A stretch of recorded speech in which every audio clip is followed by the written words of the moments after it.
Here we go. I think I remember it, right? It's, yep.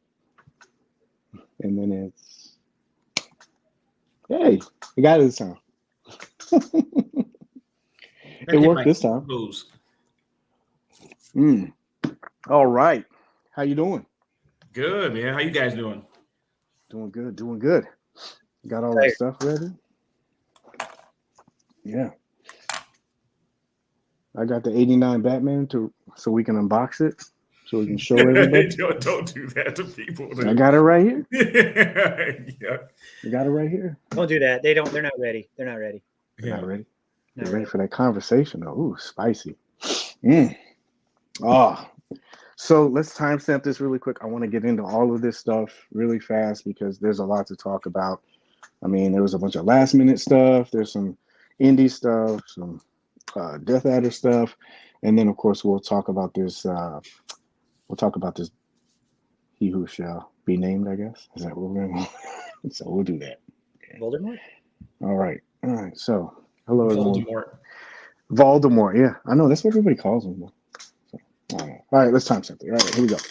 Hello, everyone.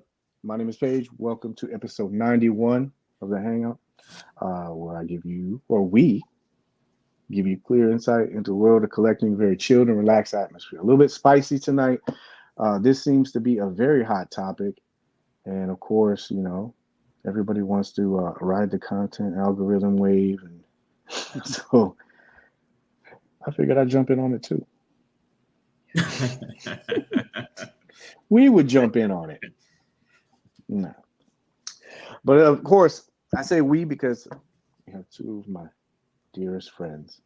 It doesn't seem like we go an hour without talking to each other, so I would like to introduce my two homies, Cory Christopher and Michael Cory. You didn't do anything with your name. I thought you were going to do something. MC and CC. But then I didn't want to poke any bears, so I was going to, No in between there, huh? No. Yeah. I was thinking this probably should have been. We should have probably done this for episode 89. That probably would have been a little bit more appropriate, right? We're a little late. That would have been perfect. Yeah. Yeah. But this actually didn't come up until just yesterday. The reason why I think this kind of got thrown in together was because I actually saw two videos. I saw one from Kevin toying around, and then I saw one from Josh and Nate. Those guys do it's the figure booth, and they do this thing. It's called Motivational Monday. I love that show, man. Really good show, very thought provoking. I saw Kevin's first, and then I saw the Motivational Monday, and it just seemed like there was a lot of people talking about this, and so we'll get to that a little bit later. But that's the reason why the show is going on, and then also to talk about all the other stuff, Death Adder, Indiana Jones. Got a couple of little quick news and notes, but real quick, highlights for the day of the week. What do you guys got? Starting it off positive. What do you got? Cece, what do you got? Highlight of the week for you so far? Getting charged successfully for Eddie and Bella was probably my highlight. I did order 2 of those, so it was quite a hit, but everything went smooth, no issues at all. They got their money, and now I just patiently await shipping. I'm ready to go. I can't wait to get that one in hand. I think that's going to be fun. That's going to be a real fun set. Mm-hmm. MC, what about you? Personally or collecting? Any of it. Whatever you want to share with. I would have to say tonight we you guys know, we skated at Emily Arena, the home of the Lightning, with Stanley Cup champion Jason Cullimore for an hour and a half with a parent-child clinic tonight. So my kid was in awe. He got to skate in front of 20,000 empty seats. So, yeah. But so still, you get to be on the ice though. That's still right? Yeah, that's still cool. It was a good skate, good practice. It was fun watching dads and kids, skating with their kids out there and having fun and doing skills and drills. And then we did little competitions with the kids, so it was fun. So that's creating one of those memories he'll never forget, man. Yeah, he was. He'll never forget that. I surprised him on the way there, and when we pulled into the arena, and I said, I'm like, hey, I have your hockey bag packed. We're gonna skate here, and he like dropped his draw. He was really excited. So.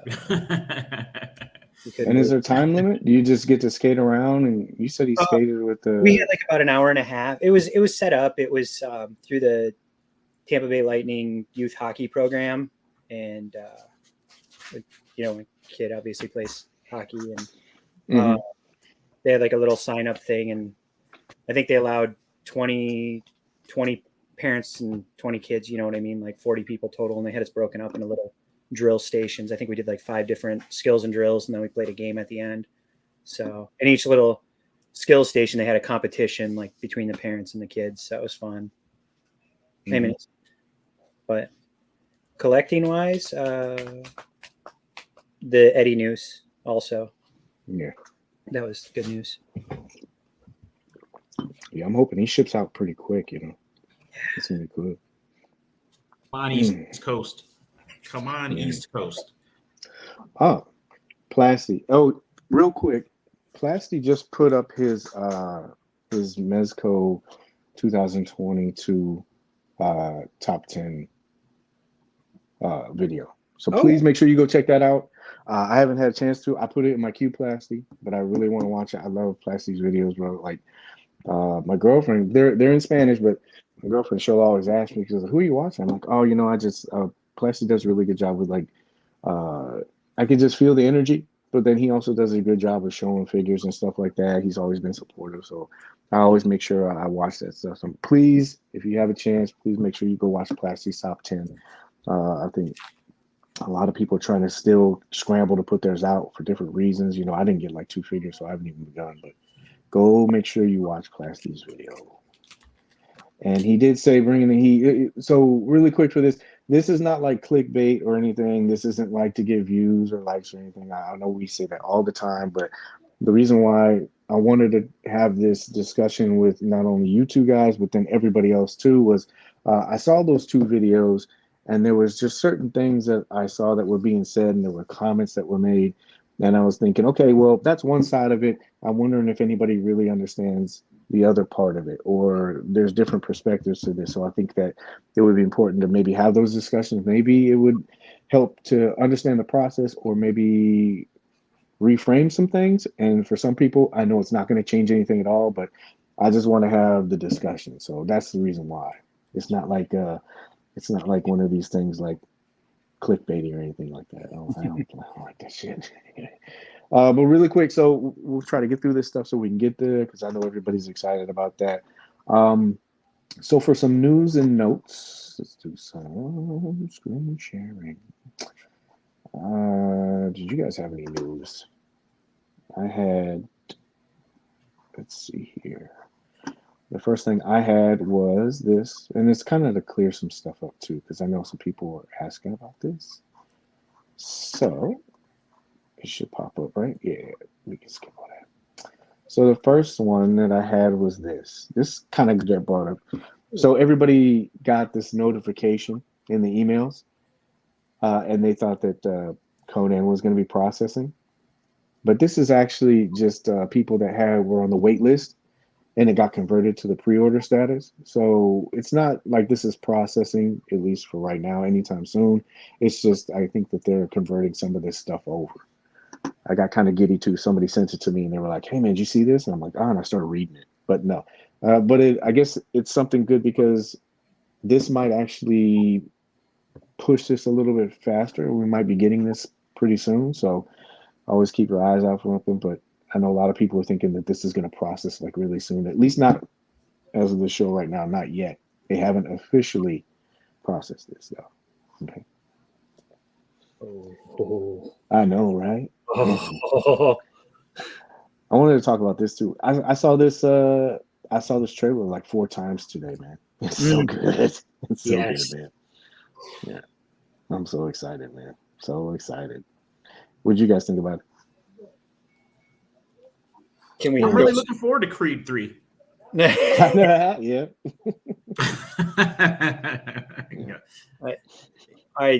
I mean, I know where Cory's going with this, I think, and I think Jonathan Majors is going to steal the show in this. He's going to be the highlight. what I know we talked about this in our little chat. I find it interesting that we've had no spoilers via Toys from Hasbro or Lego yet. And this movie's a month away. Yeah. There's been nothing leaked, just in the trailer.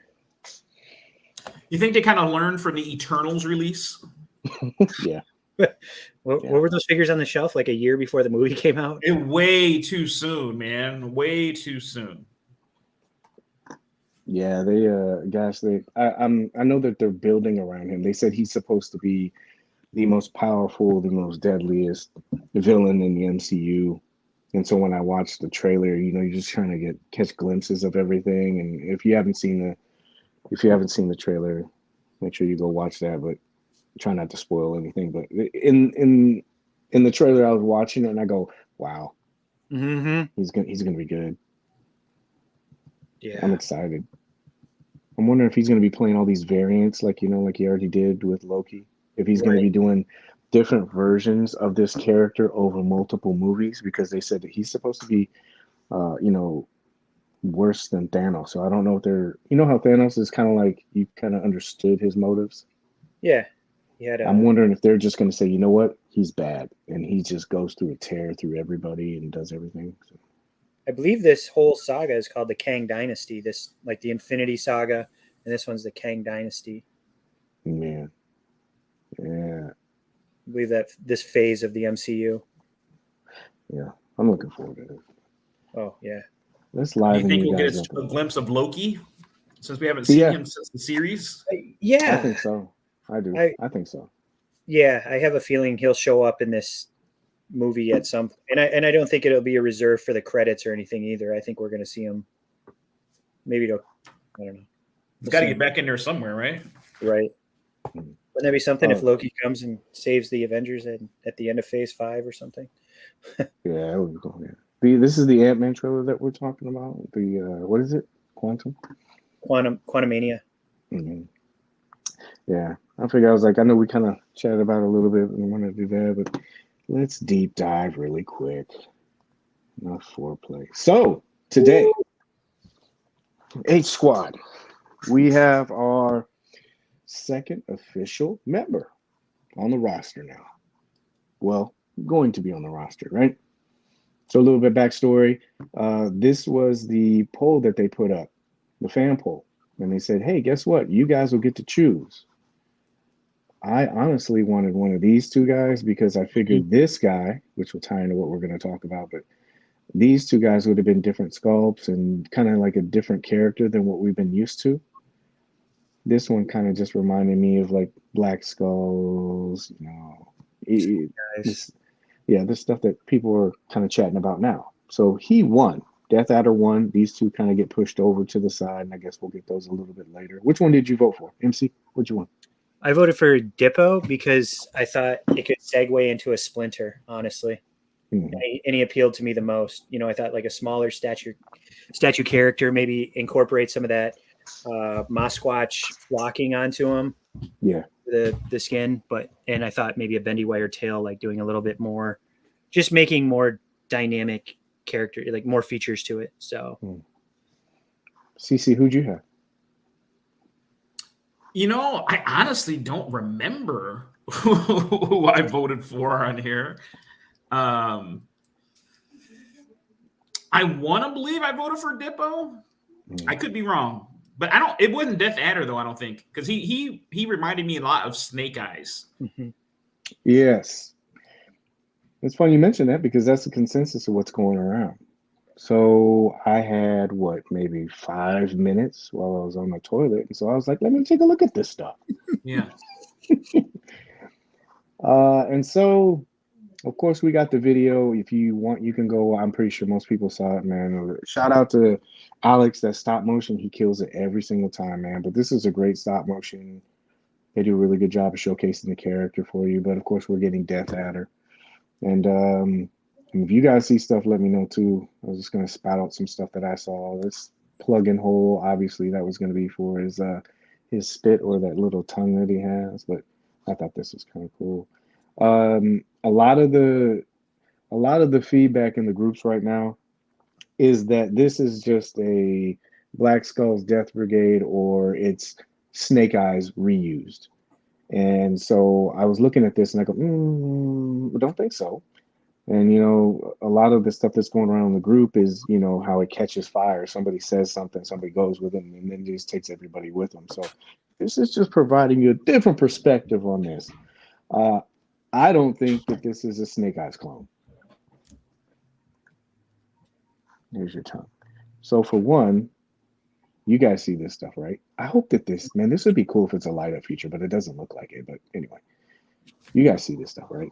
Did you guys watch it? You guys watch the stop motion? Mm-hmm. 4 times. I'm a sucker for stop motion. Mm-hmm. What'd you guys think? Good, bad, good character? I thought it was impressive. It usually is. Yeah.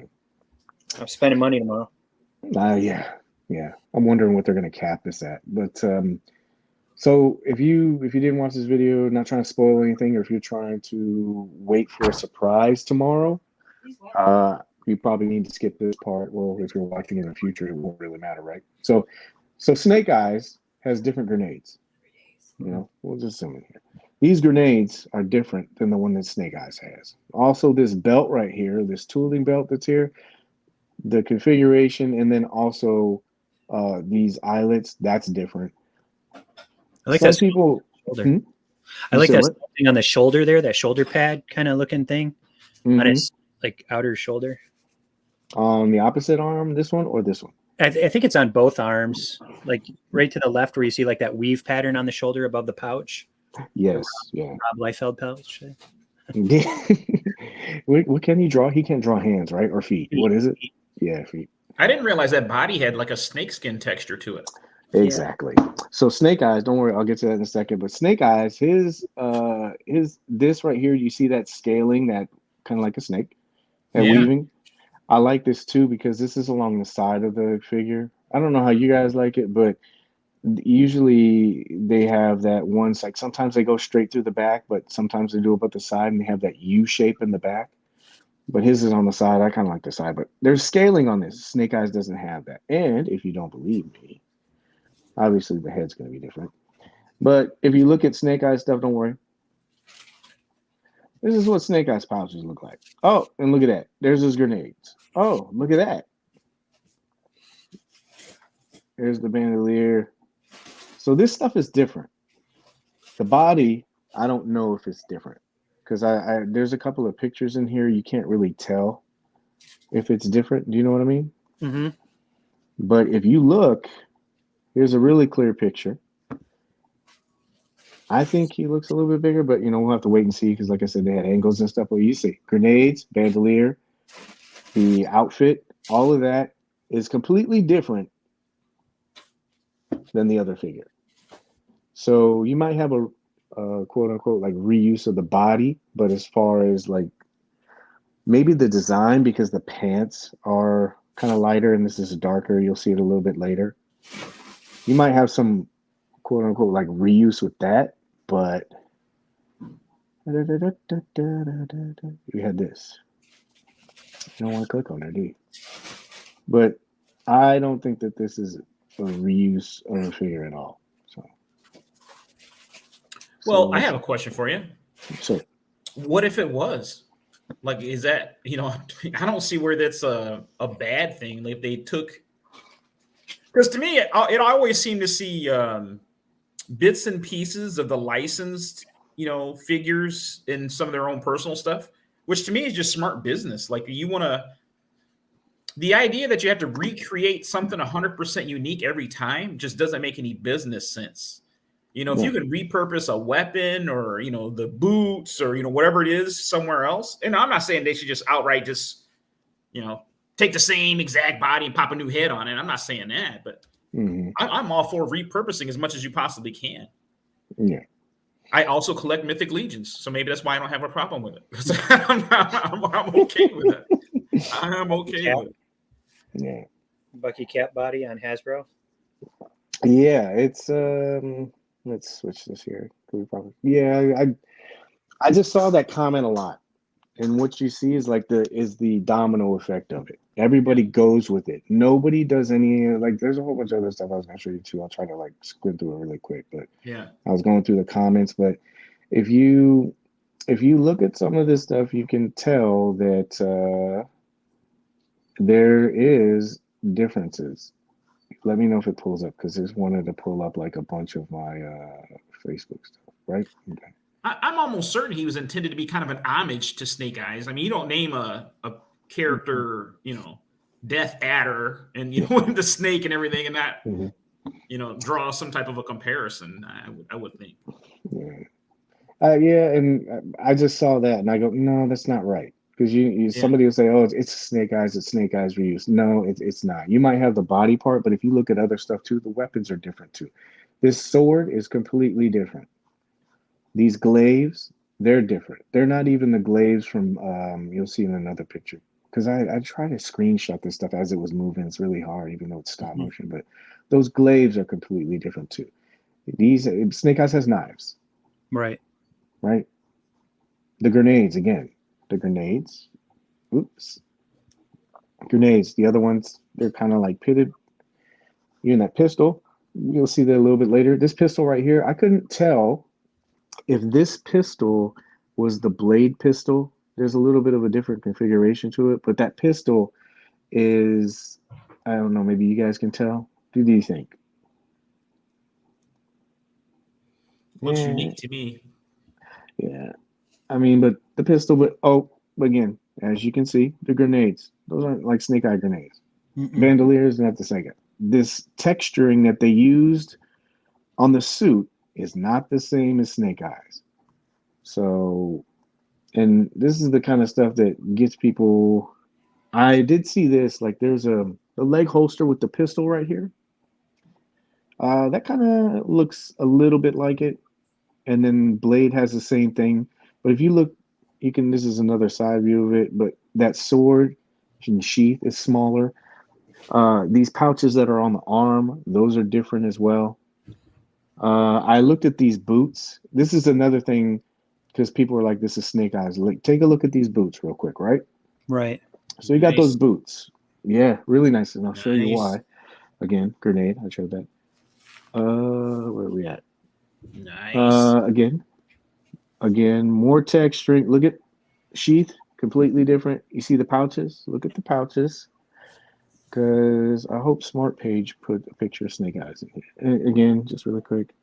Sheath, everything else like that. There's the glaive. Look at the glaive is completely different because it has the snake on there. Pouches. There, take mental note. These boots. Fang. Yeah, that's what I thought. These boots, if you look at these boots, they look like Blade's boots, but these aren't the same boots. See the glaive? I'll put that in there. I missed out. Better look at the suit, right? I can see some of the design pattern where people might think it is.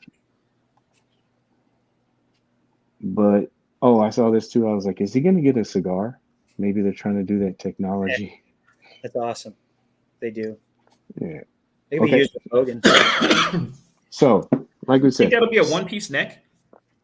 I'm hoping not. I'm hoping it's two different heads, and it's just like I can go back and look at it. But look, see, so sword and sheath completely different, right? Mm-hmm. Another thing is his belt buckle. Look at the belt buckle. I'm not too sure, but like I know the pouches are kind of similar.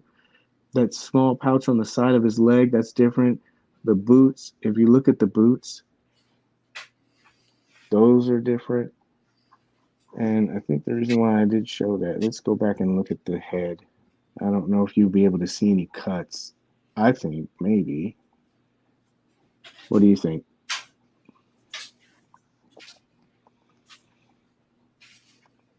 I think the overwhelming consensus is this is not a Snake Eyes. At least for me. It looks like he has a turtleneck. They all have turtlenecks. But anyway, so I don't know. What do you guys think? Does it look like the same? Does it not look the same? How's it a reuse if we haven't even gotten Snake Eyes yet, though? That's my argument. That's a good point. I think I want to put my Phantom Doc Knock head on there and see what it looks like. Oh, yeah. Ooh.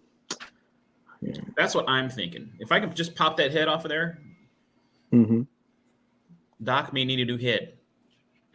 This is what I wanted to show you. So you see how this boot is on Snake Eyes? You see how it's a hinged over, right? Mm-hmm. You see that? Look at this. You're probably this is like looks like it's a ball hinged in the shoe. Like it's a boot, but it's tinged in the shoe. And I think there was another one that I showed. You see how that? You see the cut there? The other one overlaps the boot. It doesn't go. You see that? Yeah. Of course, this is all speculation. But if you look at it, you'll see how the boot is cut. The other one has the hinge over it. It's not boot like that. So that's a cool boot because it will probably have more range. It's kind of like that blade boot. But so the boots, maybe some of the camo pants, but that's just because of design. But look at the texturing on the suit. That's completely different. Dude, this is a different figure. So debunked. And this part right here, like you could see like the bodies. You could tell that this is a different body because it's thinner. You know, this one's bigger than that one. And I was thinking he looks like he's taller than Hazard Squad. So anyway. I can't wait to get him in hand. Yeah. Just shit on everybody's theory about that. That's what that was for. Anyway, what did everybody say about this? I voted for Clam. I'm just going down looking at something. What's the over under if it's a in stock tomorrow? That's a good question. So if I remember right, Nosferatu was last year. That was 12 o'clock. And from what I understand, this one's going to go up at 1 o'clock in the morning. Huh? Damn it. So everybody has to stay up till 1 o'clock in the morning. Dude, you had me too. Did you see me? You got me. I was like, what? Like, Cory, call me at 12:55. Make sure I'm awake. I'm so glad I'm off tomorrow. Yeah. Yeah, the only thing I can do is add her. We're gonna put Paige's personal cell phone number on here in the comments so everyone can call him at 1:15. Have at it. Hasn't gone up yet. Yeah. Was it? I can identify at or the blade parts of hands, boots, pistols, probably the buck. Yeah, but the other stuff isn't. It's a different. You use different materials, and even some of the hands. I need to look. I think they have that strapping over the hand. Because Blade has this it's like a small piece of like U-shaped armor that's on there, and they painted it differently according to like different versions. But I don't remember seeing that. I don't want to bore too many people. The point I was just trying to make is that this is not Snake Eyes. You know, it's there's other things on there that you can see that indicate that this is not that figure. I mean, of course, like you said, it's not out yet, and so. I keep covering your face. No, you're good. But it's not out yet, so you don't know. But if you look at these pictures, I mean, I don't see it. So Nosferatu, that was a midnight release. It was purchased on 112 and it shipped on, what was it? It shipped a month later. Didn't Atticus ship fast? I can't remember. I can't remember that one. I was trying to remember because I had a whole bunch of them in my head. I was trying to think of the one before that. Somebody was talking to me about it. Frankie sent me an email about it, or not email, but a message about it. He said the one previously was the Darkest Dawn Batman. And so they cut the vinyl overlays different and still reuse for Mezco. I think he meant to say prices. Yeah, I of course you got to wait till you get it in hand, but that suit from the side, if you look at it like we showed, there's scaling on that suit. I don't think that that's an overlay. To me, it doesn't look like it. It looked like it was actually part because it was sewn in. You could see, the material that was sewn. Remember how I showed you it was sewn together? To me, that doesn't look like an overlay, but that's just me. Where is it at? Is it on the poop one? Yeah, okay. Mm-hmm. There's one. They're like, we're supposed to be talking about He Shouldn't Have Me Named. Why are we talking about Death Adder? We can delay that conversation if you want. No, I'm waiting for that one. This is warm up for me. Mhm. I was like, look at, see, like that. That doesn't look like an overlay. Nope. I don't know. You see how, like, usually like an overlay, you'll see like right there. You see how that's on there? Mhm. And this probably right there, you see how that's on there? And look at the elbow of that right arm too. You see on the right in the crook of the elbow. Oh, it's cracking. It's already breaking down. Yep. Everybody's going to, I see a crease. yeah. You put the stop motion and you put too much in it. Yeah. All right. So grenades, belt, sword, sheath, this. You guys, I don't know. And I think that's one of the things that, you know, you can, I'm not trying to say anything about anybody, but like you can show people and it's, you know, pretty good, perfect example. Yeah. Definitely not blade, can't bend. Not. Oh, comment of the show right now. Yeah. So I don't know. But enough about that. You guys getting it? Yeah. I'm still on the fence. If it's in stock, I bet it sells out within less than a half hour. Nope. If it's in stock, it You won't think last so? 30 minutes. Mm-mm. Yeah. Yeah, I'm wondering too. I think it's going to hang around a little bit longer. Like, I don't think it'll go as long as Atticus, the new Atticus. I think it'll be that was hours. quick. That was really quick. You know, I was looking at the Darkest Dawn. I remember I was freaked out on that. I was in a bad reception area, and I remember I was calling people and saying, "Hey, man, you got me." That Darkest Dawn, that sold out in 16 minutes, man. Wow. I know it's Batman and everything else like that, but I was just Cool. looking at that and thinking that. So I don't know. This is a good one too. Some people just want to complain. I think so, man. I think there's so much focus on what's wrong with something, and not what you enjoy about it or what you might even like about it. It's more focused on looking at something and going, yeah, what's wrong with this? Why don't I like this? I like when people lead off with, I didn't like the jacket. Everything else he's okay. You know, like they only lead with the negative instead of, I really like this, and this about the figure, but let's just point out the bad and everything else I liked. No. Do you think it's like a self-defense thing? Like if people are if maybe they can't get it for whatever reason, maybe that's their thing to say, okay, this is how I can like justify not getting it by saying, I don't like this. Being prideful, perhaps. No, just trying to find a reason not to like it. So Wouldn't put it nicely. This is a nice little tidbit of information. Thank you, Minis, very much for sending this. I appreciate it. So she and Minis, if I got this wrong, please let me know. Please let me know if I got this wrong. She needed a replacement body. And so they sent her an email.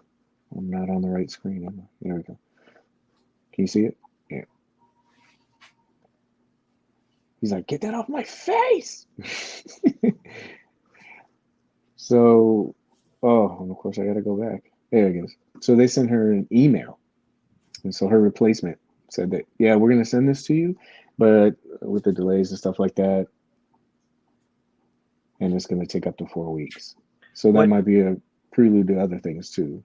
So what did she get replaced? Was it side cutter or Atticus? I can't remember. Minis, what did you say that you had? That's actually a good observation too. She said Atticus body is what she said on there. Atticus. Thank you, sir. Thank you, sir. Thank you. I knew Grump was going to come in here and add some nice little humor to this.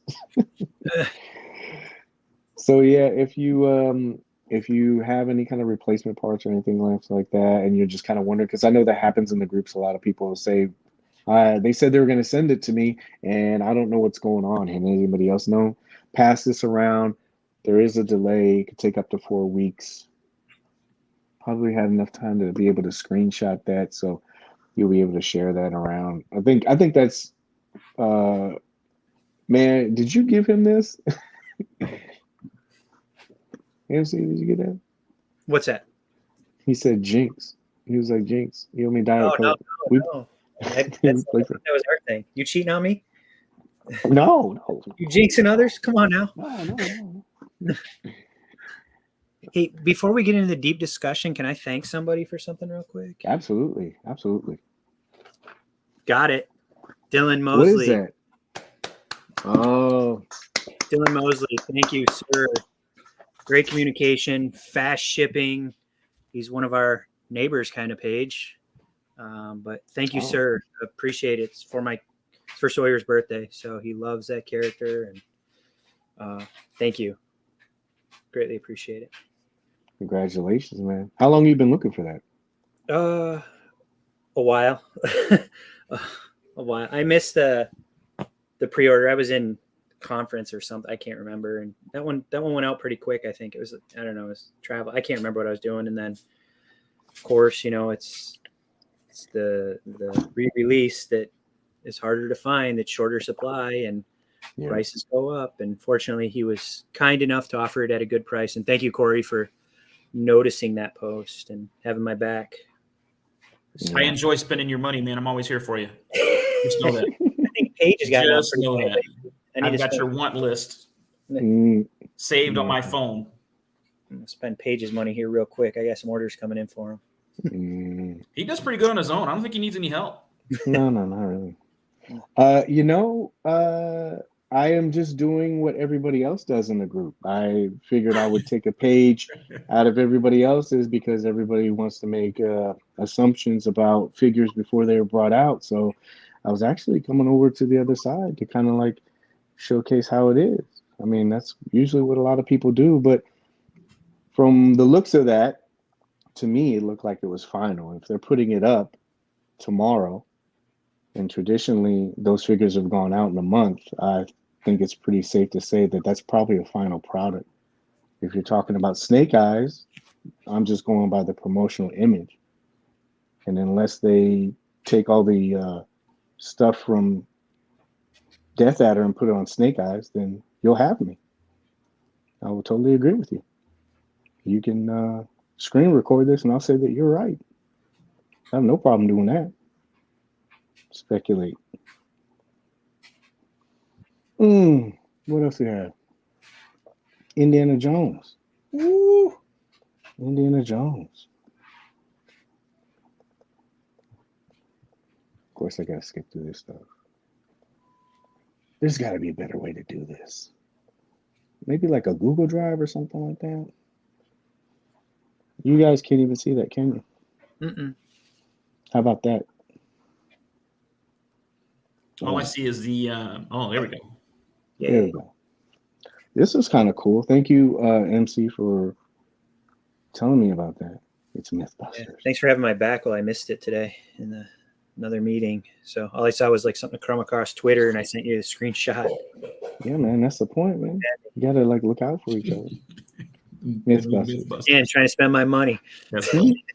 Not Mythbusters, just That's funny. offering a different perspective about it all. I'm not saying that I'm right. I'm just showing the differences. It's up to everybody else to figure out if that's it. But if you have a bunch of people saying one thing and everybody's going along with it, I think it's fair to be able to say, hey, I saw this. You guys could take that information. You can decide on your own. But I think it's kind of weird. Like if you get in the group, sometimes you ever notice that like somebody will say something negative and you'll say, well, did you look at it this way or did you see this? And they go, oh no, blah blah, and they jump all down your throat. It's like, whoa. I thought it was okay to have this conversation, I mean, you're allowed to share your opinion. I just want to share mine. That's all. So it's not trying to like prove anybody wrong. I'm just pointing out stuff.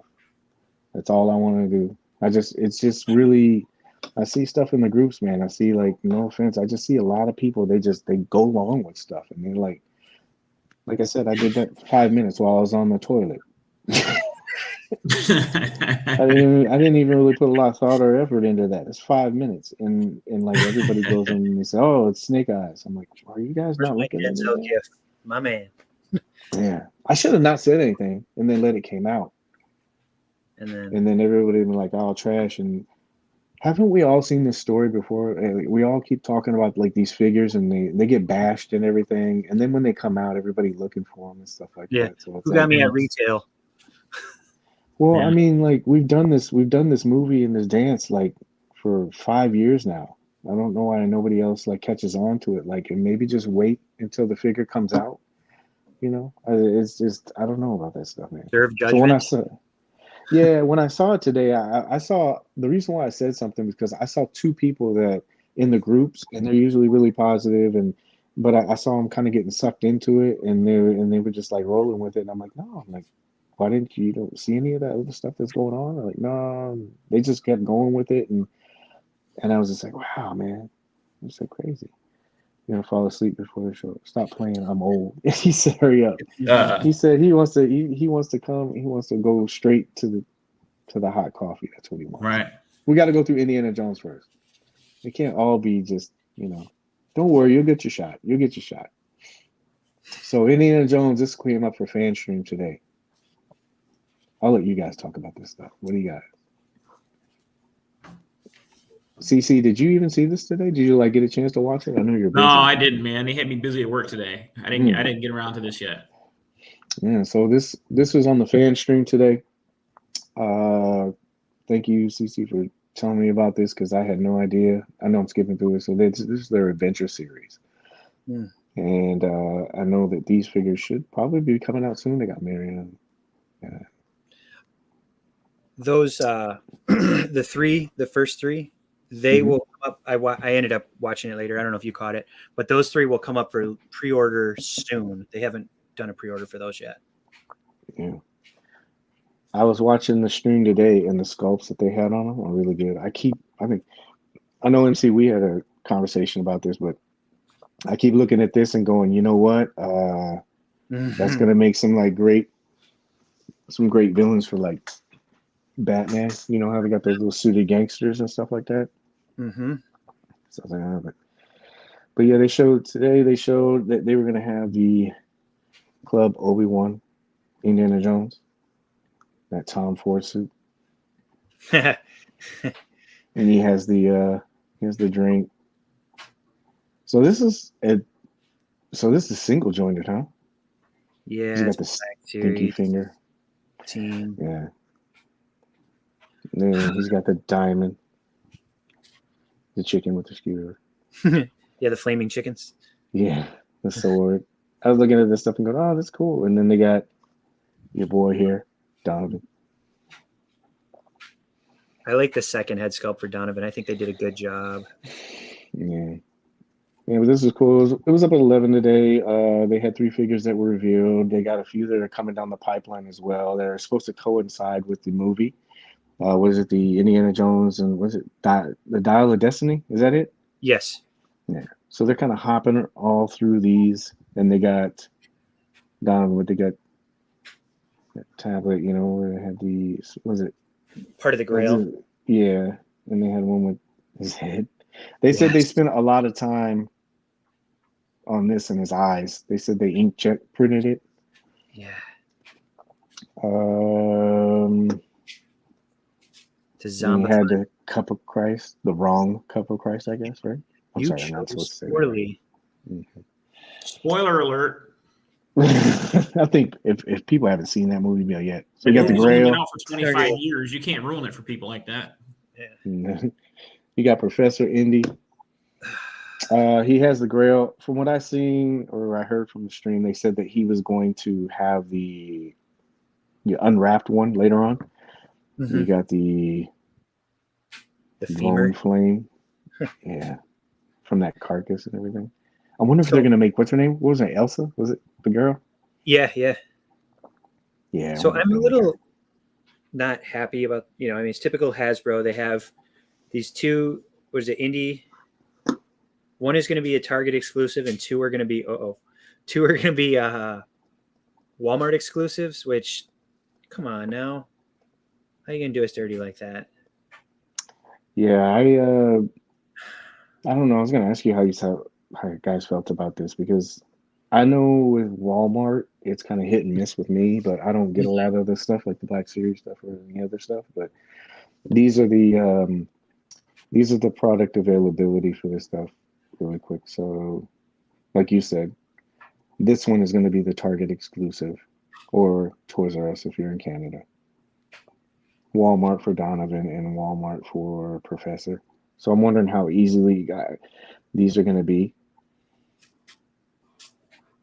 And for the pipeline stuff, I had photos for. I just didn't put them in there, but you know, I thought it was cool. They had the false grail. They got the tablet. What was it? Professor Jones has a bone towards Sirich's shield. And I think if you look at the shield, they said something about how you could see the etching in the shield. Mm-hmm. There's the scripture. So yeah. CC, what do you got? Pass? You good? You staying with this? No indie? Oh, I got to go with those. I got to.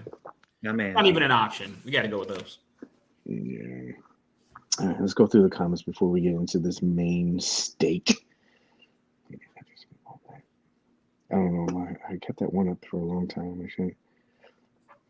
Yeah, Gotham by Gaslight Joker. I think that was a very fast ship. I think it went up like at 1, and then I think people start getting shipping for it like at 2:30 or something like that. So, yeah, I think I had that figure within 48 hours of payment. It was pretty. I mean, in hand. That was like in hand within 48 hours. It's pretty crazy. Yeah, I'm wondering with Death Adder. I know we'll jump backwards, but with Death Adder, I'm wondering if it'll be something that you buy and they just ship out. I'd love to see it ship out really quick, just so people could get it in hand. Let's see.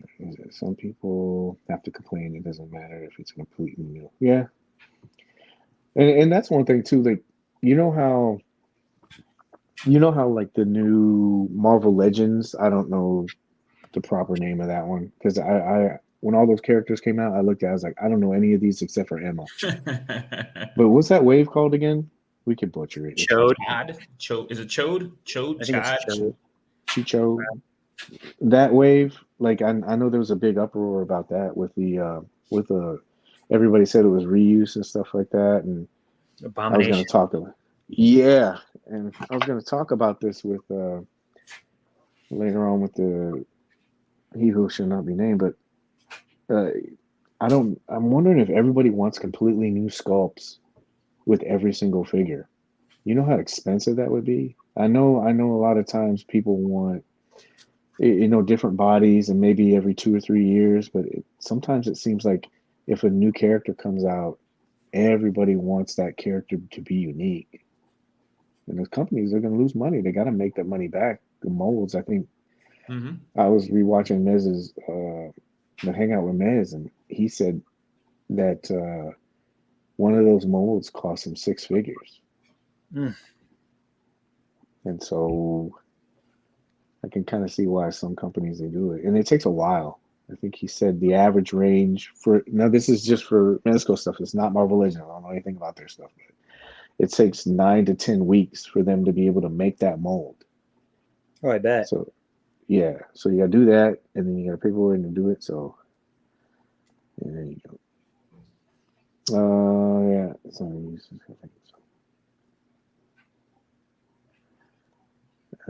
Has some type of host already back, and I want to see what that is.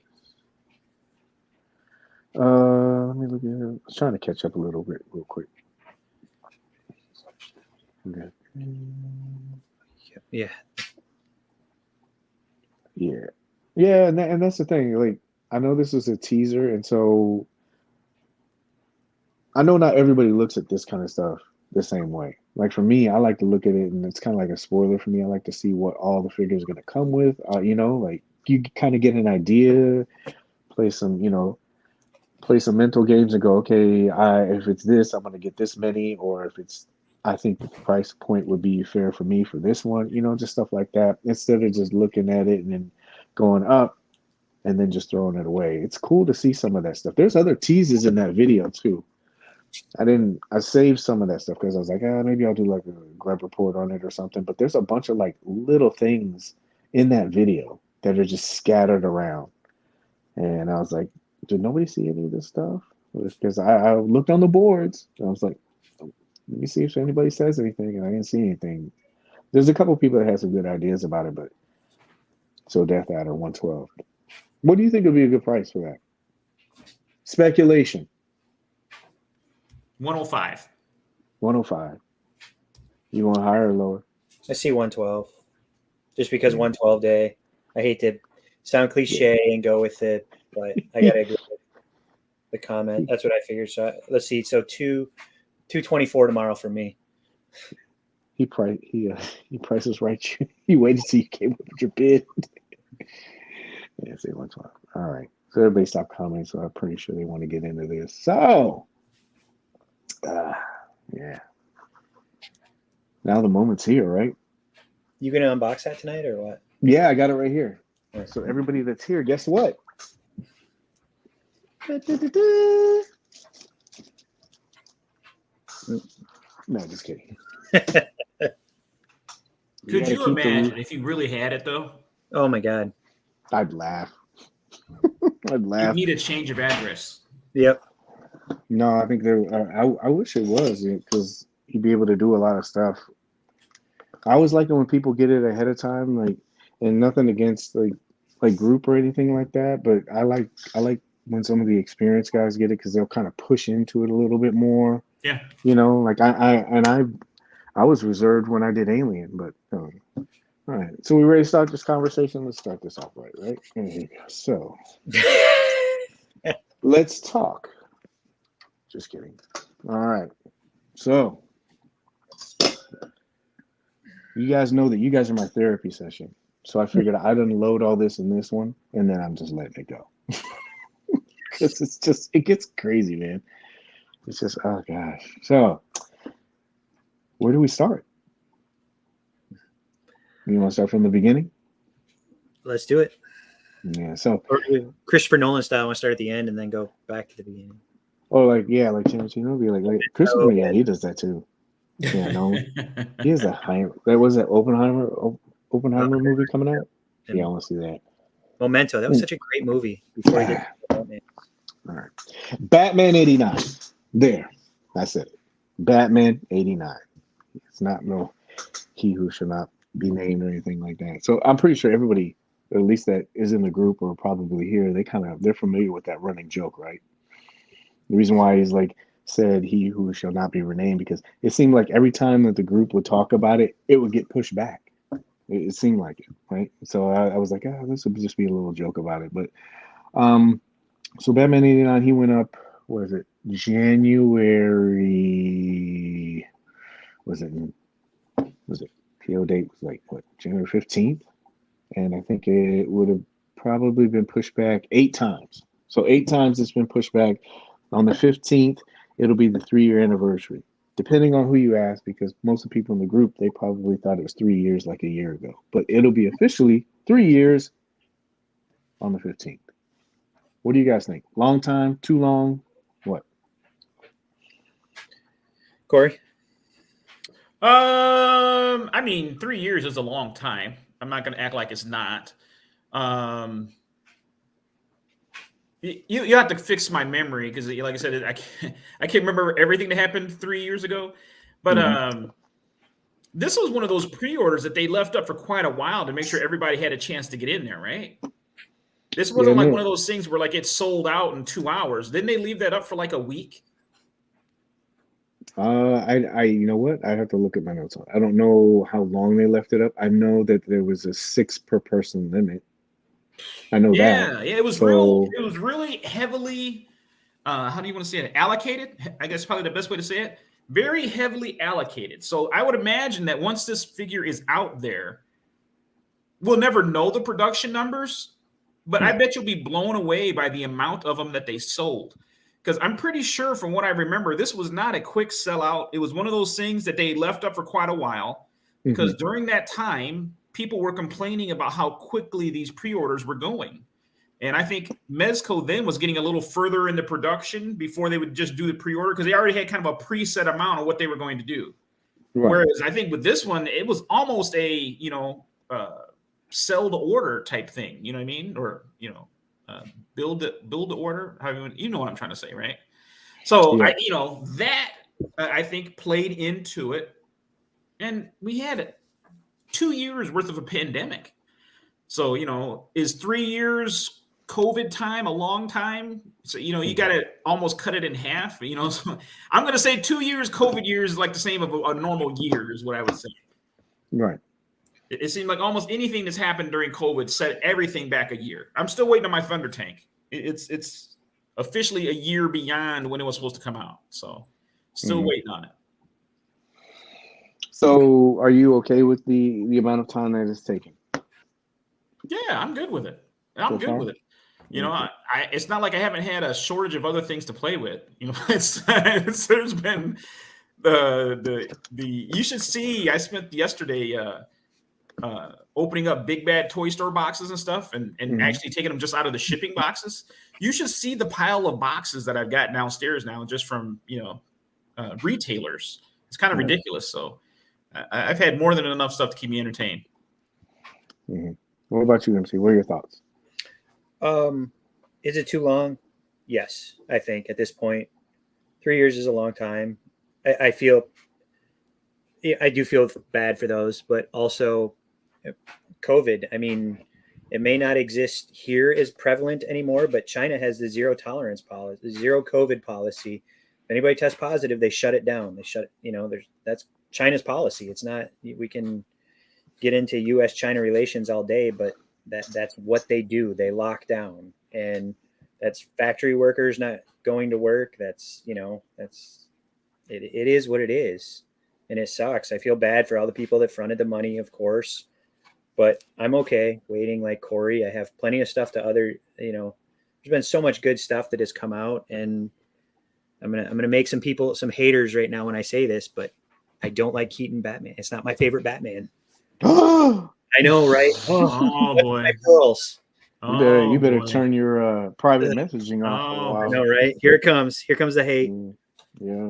Boy. Come on, the guy slept upside down. Yeah. Yeah. Show me the Batman comic where he did that, please, anybody. Oh man, he was a vampire. But no, I mean, even as a kid, I enjoyed it, but it wasn't. I don't know. I just thought there's been better representations of Batman. I like Batman 66 more, Adam West. So, and I was a kid when Batman 89 came out. I think I was like in 5th grade, something like that. So, Okay, so the weight is obviously, it hits differently with different people. So one of the things that I've seen the most about this whole thing is the communication line. And I think people, they say that they would be a little bit more accepting of it if there was a communication. And I know we've talked about this before, but just kind of put everything all together. So how do I say this? So when I hear like a communication rationale for it, I don't think that it changes it. And I've said this before too. I don't think that communication is the problem. I'll throw you a bone for a second. I'm not saying that the communication with them shouldn't be improved upon. What I'm saying is I think communication in this instance does not solve the problem. I think the problem really is that the figure has taken so long and people wanted the figure. Because if you think about it, during those 3 years, if they were to say to you every 6 months, this is getting delayed, but you're still going through that every year. They've notified you what, 2, 4, 6 times that it's going to keep getting delayed. I don't think that anybody could say, yeah, I would be patient and I would be fine with this. I think the real problem is that the fact that the figure hasn't come out yet. And this communication thing that a lot of people are talking about, that's like a smokescreen around it. In my opinion, it's the fact that the figure is not out. Communication wouldn't solve the problem. It would just make you more frustrated, in my opinion. Because how many times have we seen that there's been communication brought out in other lines, not just this line, but you'll see people say, hey, this is getting delayed. Oh my gosh, heaven forbid Emily and the other guy got on there and said, hey, things are going to get pushed back a year. And you saw all the comments with that. Am I off on that, or is it? I think Cory said it in the past with I think it's Super 7. Don't they use like tooling or something like that's how they update, Cory? Like some kind of. Well, I'm not an engineer. I don't work in manufacturing. I don't even know what that means. I assume, and I don't think it makes a difference to me because it is what it is. It's a delay is communication to me. It's delayed. What does it matter to me? I don't know what they're doing on the production line. I don't know if they're sending it to somebody in an office to say, okay, I like this color blue, but change the tint on this yellow. I mean, I don't, it's going to do anger people. The color's wrong. So everybody's going to bitch at Mezco for not having their color palette right. And that's what I mean. If you tell somebody the reason why, you might be able to accept it for the first couple times. But after a while, it's going to be like, what the hell? You're going to be at the same point. And that's my point with all of this. I know people say it's communication, but how many times have you gotten like figures in the past where they've been kind of delayed and they either said something or they didn't say something, but the figure came out and everything was fine. Yeah. The figure coming out is the problem, is the solution to the problem. It's not the communication part. I mean, if you've collected this line for how long, dude, this is their MO for the last 5 or 6 years. And I think a lot of it is because of the backlash that they got initially. They had so many people getting on to them, they just shut down and they said, you know what? We're going to put out our product and that's what we're going to go by. If you like the product, totally cool. We'll go with you. We'll ride with you. We'll send out these figures and stuff like that. But if you don't like it, then hey, there's nothing we can do. I'm sorry. I just started laughing because I was reading one of the comments. He said, what was it? He said, I mean, if you want to put it into perspective, let's see you drop your car off at the mechanic and they just told you every 6 months you'll get it, whatever, with no explanation. Are we really comparing a $105 toy to the car that we use back and forth to go to work every day? I don't know if that's I don't think that's You're talking about a necessity. And oranges, a necessity versus something that you don't need. My car I need for my livelihood. Otherwise, I can't make it to work. Whether Batman makes it here tomorrow or not, I still have a job. So I guess if it's that serious to you, then yeah, you're probably right. You need to know right now when that toy is coming. But it's I don't think that statement's very realistic. I'm sorry. I thought that was really funny to kind of it is. It's a toy. It's a toy, and I saw people. And don't worry, I'm gonna jump onto the other side. It's not gonna all being like this, but it's just some of the things that I see about it. Like I've seen people say, "Well, I paid my NRD. The NRD was $27.50." And I think we made a joke about this before. I spent $30 at Chipotle yesterday. $27.50 isn't breaking me. It may not break me. It may break somebody else. That might. But then, if that's the case, then there's something else. I think that you need to financially look at some of that stuff and go, hey, maybe I should be making other purchasing decisions. Yeah. Like if that $27.50, dude, I bought 6 of those things. Nobody knows this or who's more invested in this than probably a wholesaler. And that's another thing account, too. Though, wasn't it? Well, it was just one. Yeah. I mean, I bought 6. I figured you had 2 or 3 accounts and 6 apiece. No, 6 per person. 6 per person. Yeah. No, you only do 6 per person. But I paid for that. So all that money times 6, I'm already in it. So I saw somebody say something. Well, how respectfully, how good can you be with that long release date? If it's done right, I'm okay with it.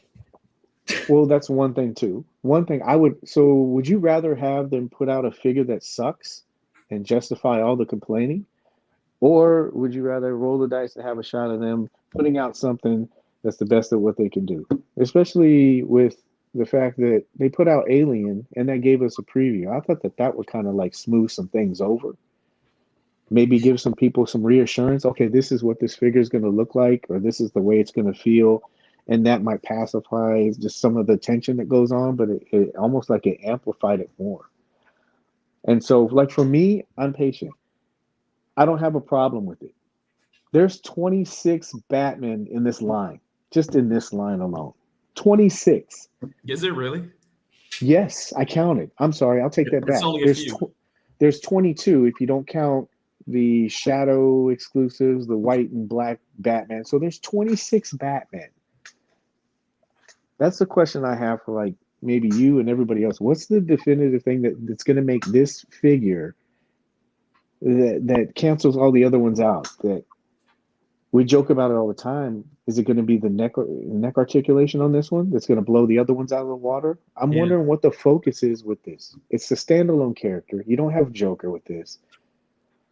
What I'm getting at is people seem to like really latch onto this, and I don't understand it. It's almost like, and it carries over from one figure to another. That's what I've noticed.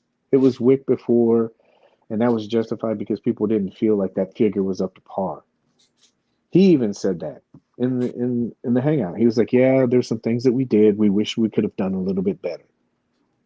You know, he said he wished he would have put double jointed elbows on it. So having that kind of failure, having that kind of like outing and it didn't go as well as he thought it was, and then he wants to apply it to something else. I that's what I'm trying to understand with all of this. Yeah. What's the thing with the Batman too? Like seriously, if there's a whole these other Batman, what does this Batman have besides nostalgia? And obviously MC doesn't like this figure. So yeah. I guess that's not even a reason. It's not that I don't. It's just not my. I don't know. I think there's better iterations of them out there. So yeah. I really believe that, like, let's say it had gone into production a little sooner, and maybe they hadn't had such a wide release, where it would have been a little more limited, and it got out before COVID hit. I think it'd be kind of one of those. It would just be another figure, honestly. Like the only reason why he stands out this much is because it's taken this long. Which now has set a really high bar, right? Because somebody did say the longer it goes, the greater the expectations. And I do agree with that. Because at this point, if it's been 3 years and you get something the level of Wick, I think everybody would be disappointed at that point. However, if it's been 3 years and we get a Crow level figure, you'll hear no complaints from me at all. But I honestly believe that if this would have just been in and out in 10 months, we'd have quit talking about it a year and a half ago. It would have just been something sitting on everybody's shelf that you didn't see very often. I think we said this before. Well, I know I said this before. People are going to take the one shot with him, like kind of looking up to the skyline. You know, it's going to be the same shot over and over, no offense, and then it's going to go in a box to protect that rubber suit. Like you said, it's the hype train will run off quick on this one. And that's what I mean. That's why I'm trying to like, if there's enough of an uproar with this, I'm trying to figure out why everybody wants this, you know, with this figure, or why it's such a disappointment. I've seen a couple people say like the NRD thing, and even though, like I said, it's $27.50, it's an NRD, it's a non-refundable deposit. You're not getting that back. It's part of the terms of service. This is just another thing that I was saying about maybe watching that video. If you go and you look at their terms of service, it says it's a non-refundable deposit. You're not getting that. That's a slot so they can know production-wise, they can have some money to put down on the project, even though from what I understanding, that project is already fully funded once they go through. But you know, that's a holder spot to say, hey, this person's not going to like back out of it, which people have. And so if something takes 3 years, I understand the frustration with it. So if that frustration is the example of the car, if I take my car to a mechanic and he's not fixing it correctly, I'm not going to keep it at the mechanic for 3 years. I'm going to take my car someplace where it can get serviced. I'd ask him a week later, I'd ask him a week. And it's the same principle with those kinds of things. If there's a company that is putting out a product that you don't like, why are you sticking with it? I guarantee you, barring a couple of like little weird issues that people have messaged me about, most of the people that have contacted them and said, hey, it's been too long, I want my money back, they've given it to them. I'm not sure about the PayPal where you paid in full, but I've seen one or two examples of them refunding that. I know that there's a restocking fee that goes to apply with that, but I think that and this is just me speaking for myself, I think that the amount of time has gone by so far, so they've been just like, you know what, we'll just put it out there, and then we'll just maybe open up the wait list again when it ships out and see what people think about it, and maybe it'll sell then. But I'm wondering, why do people think that they're locked into this? Like you said, with the mechanic part. Has anybody messaged them? I know people get on the message board and do this stuff, but like, has anybody messaged them and said, hey, I'd like my money back? And then they say no? Then why don't you show that? Most of the people I've seen have said that they gotten their money back. You're not stuck with it. Mm-hmm. So this is one too that I saw too. It's a little concerning to me. Yeah, I'm in the market, and I've lost more money over the last 2 years than I've gained. Spent more money in toilet paper. So, yeah, I don't know where the interest-free loan thing comes into play. It does. BBTS takes NRDs on many products now. Legions, you pay everything up front when you order direct from Mythic Legions, and you could wait 2 years for a year and a half. I mean, when is this Necromanus wave, or however you say it? That's the 15th, I believe. 16th. We got to pay for that. Right. Whoever's in on that, and that's not. Hey, I'm going to give you 10% down. That's if I'm all in. There's $650 gone. See you when I see you. Would you be making money off an interest-free loan if people were asking for the money back? I know when I pull money out of my stuff, when I pull money out of the market, it takes me a day to get that money out. So, interest-free loan on $2,750, or let alone, let's just say 10,000. 10,000 units were produced. Do you think that they stuck it in a mutual fund or a bank? Last time I checked, my bank didn't give me that much of an interest rate. Was it like 0.03, or it's something like that, 0.003? I don't know. It's crap interest rates right now. And if anybody's in the market's bad. Yeah, the market's bad. I hate saying trash, but it is. It's you're not going to get rich in the market. Definitely not on no $30 from the small niche of Mezco collectors out there at the end of the day. Yeah, and I'm not shooting this stuff down to like this. This makes no, that's not the one I was looking at. This. It said personally not okay at the time. So only because no updates. And I get that. Because if you didn't have certain things like, influencer reviewers or people in the groups updating that stuff, you wouldn't really have an idea unless you went to the website. So I totally get that. And I agree with it. Maybe an email blast or something like that. You remember how they did that one Christmas where things were kind of falling behind? They said, hey, this is a token of our of apology or gratitude. We're giving you a percentage off, the Mistmas. It was last year. Yeah. But you know how they did that? It's kind of like a pay for thing. And then they also said, hey, these are the things that are coming, and these are the things that are going to be, they're stuck kind of in transit. I'm not saying communication is not good.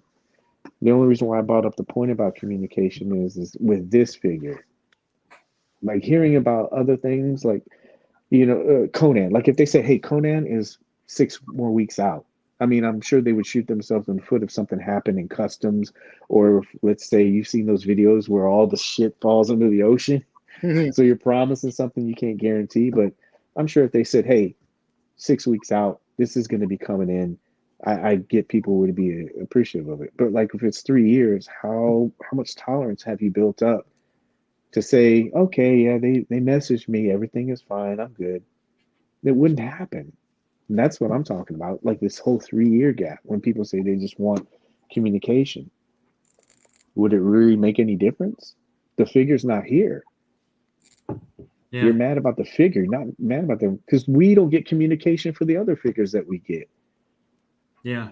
Constantine, the Crow. Did we get anything for those? Yeah. It's only these ones that go over. Mm-hmm. So like over 2.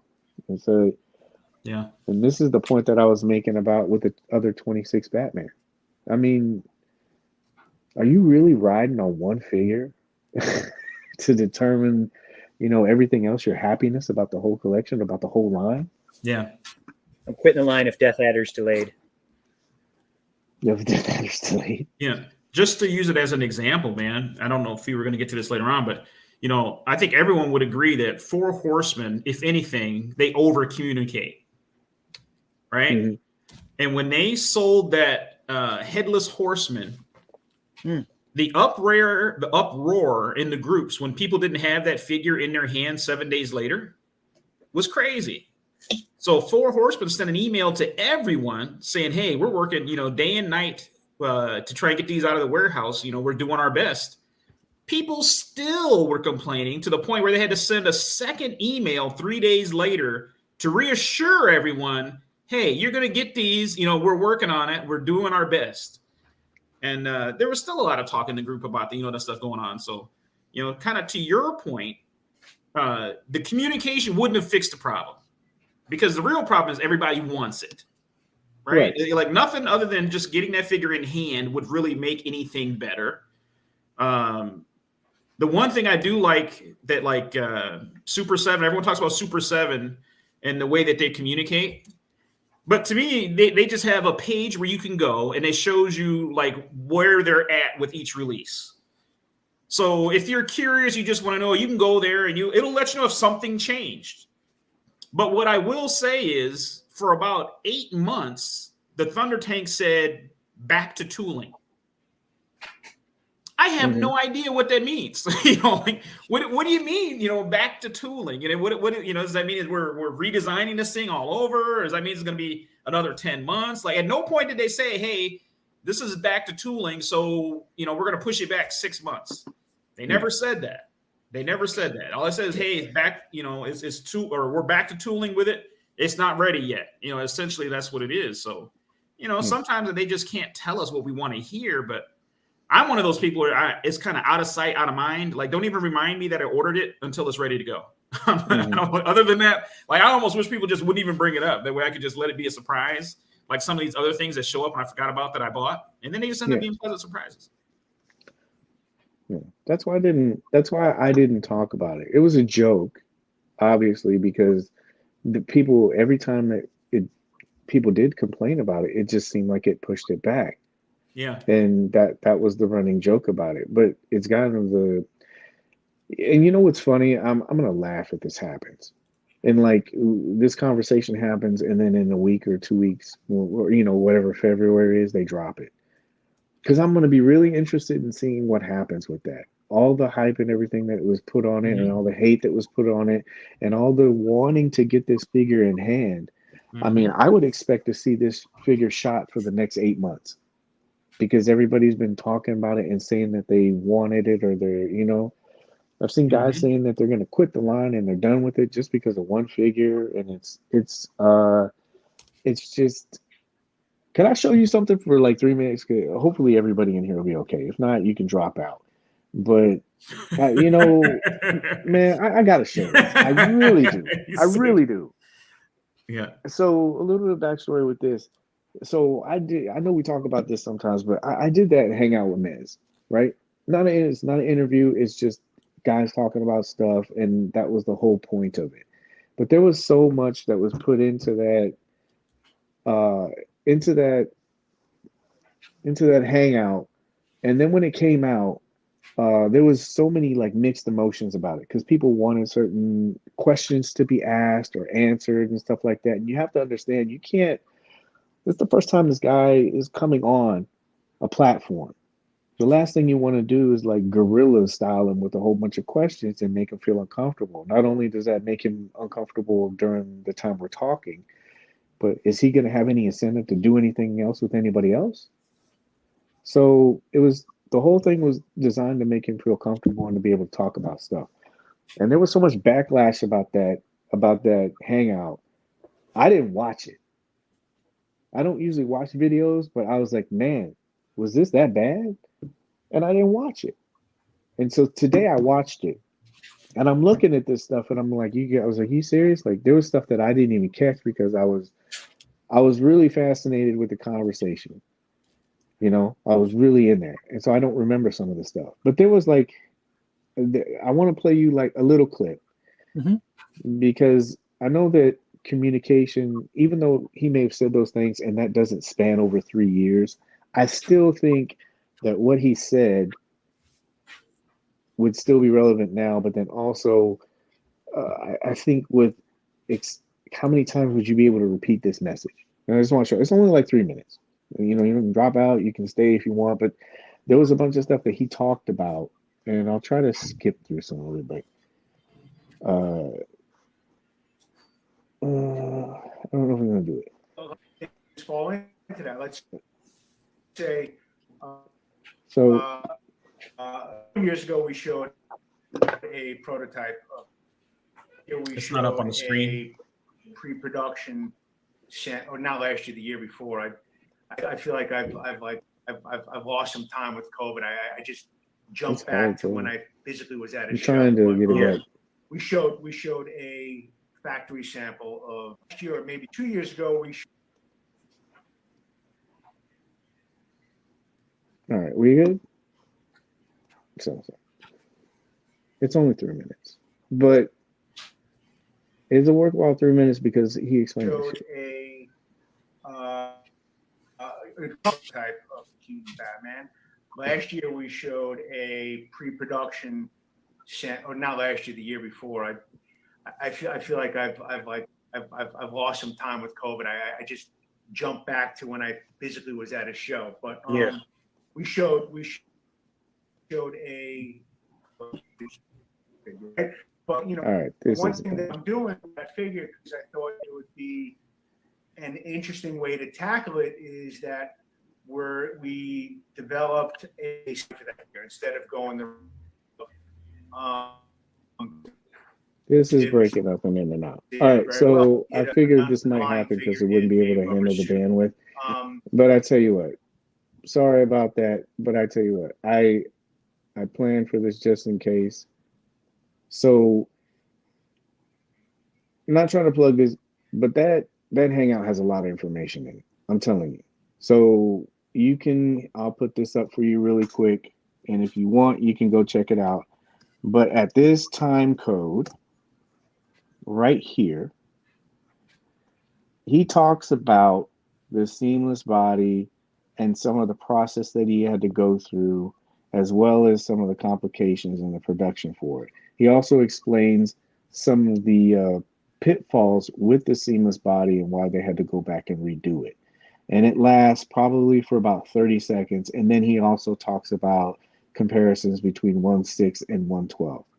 So it's on my channel. You can go to there. You can also go to Instagram. It's probably on there.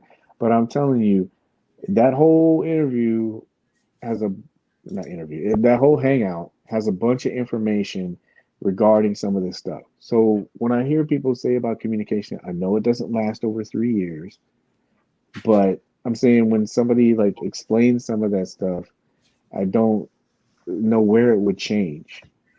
You know what I mean? Like if it's explained and if it's given out. That's why I always ask, how many times would it be good?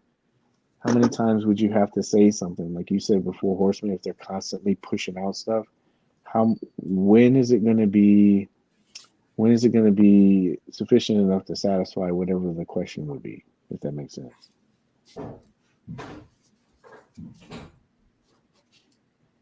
No? If I'm off, please let me know. No, I agree with you, man. Like You know, if there was anything that they could have humanly possibly done to get this out sooner, I would agree with everyone that they should have done that. You know, Yeah.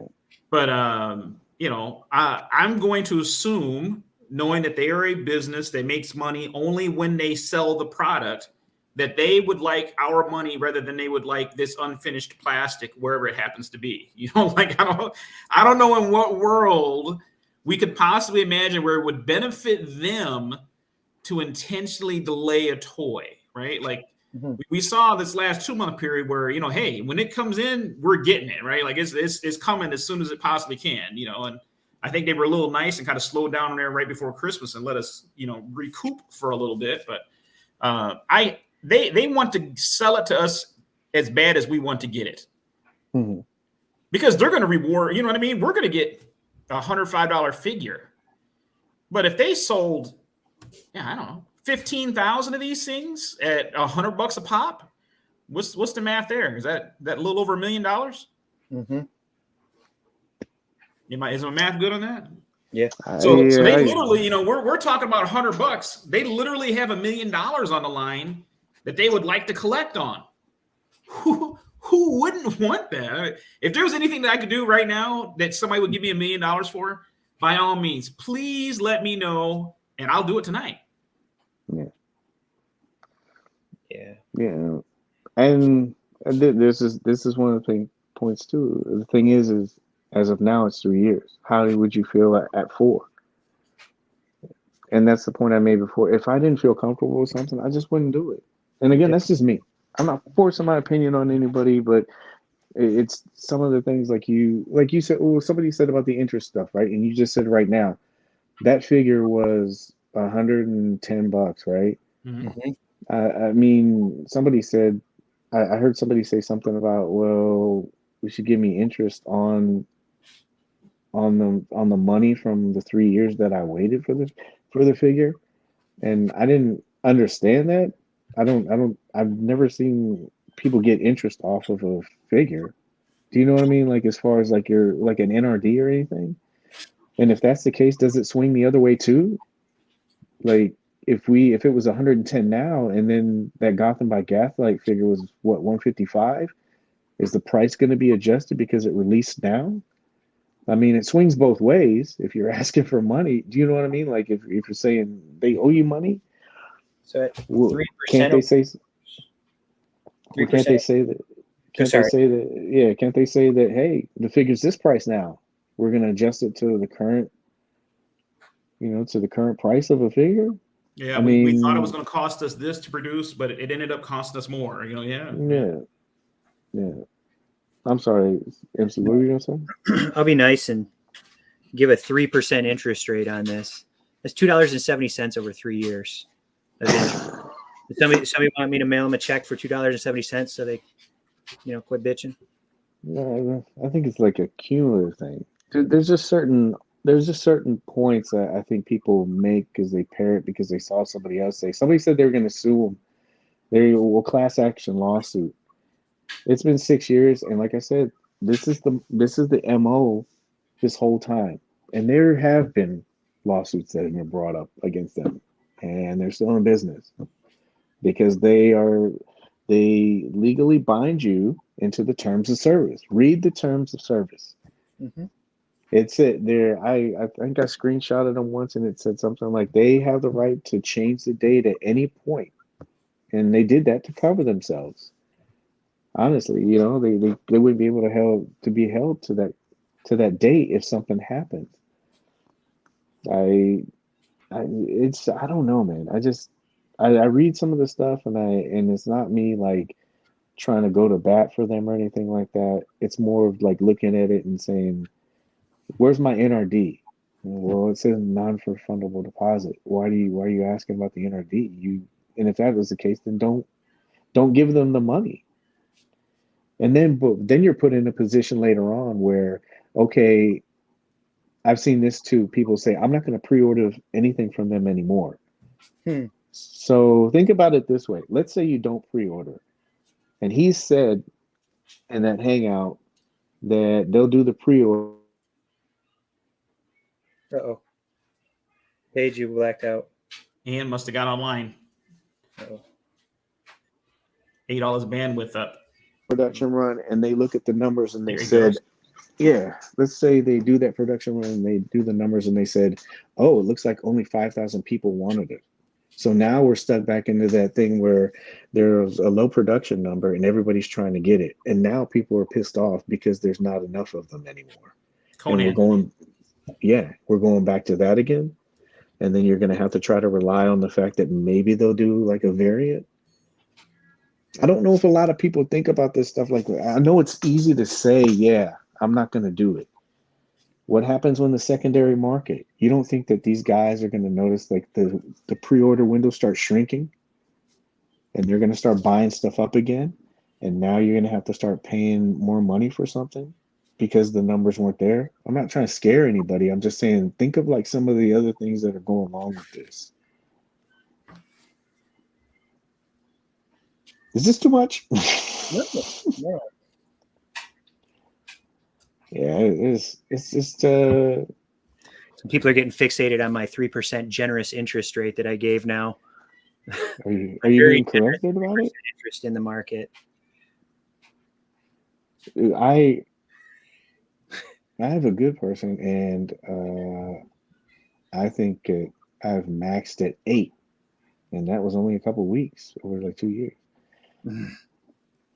Yeah, how many times has it been down where you're in the hole? Right.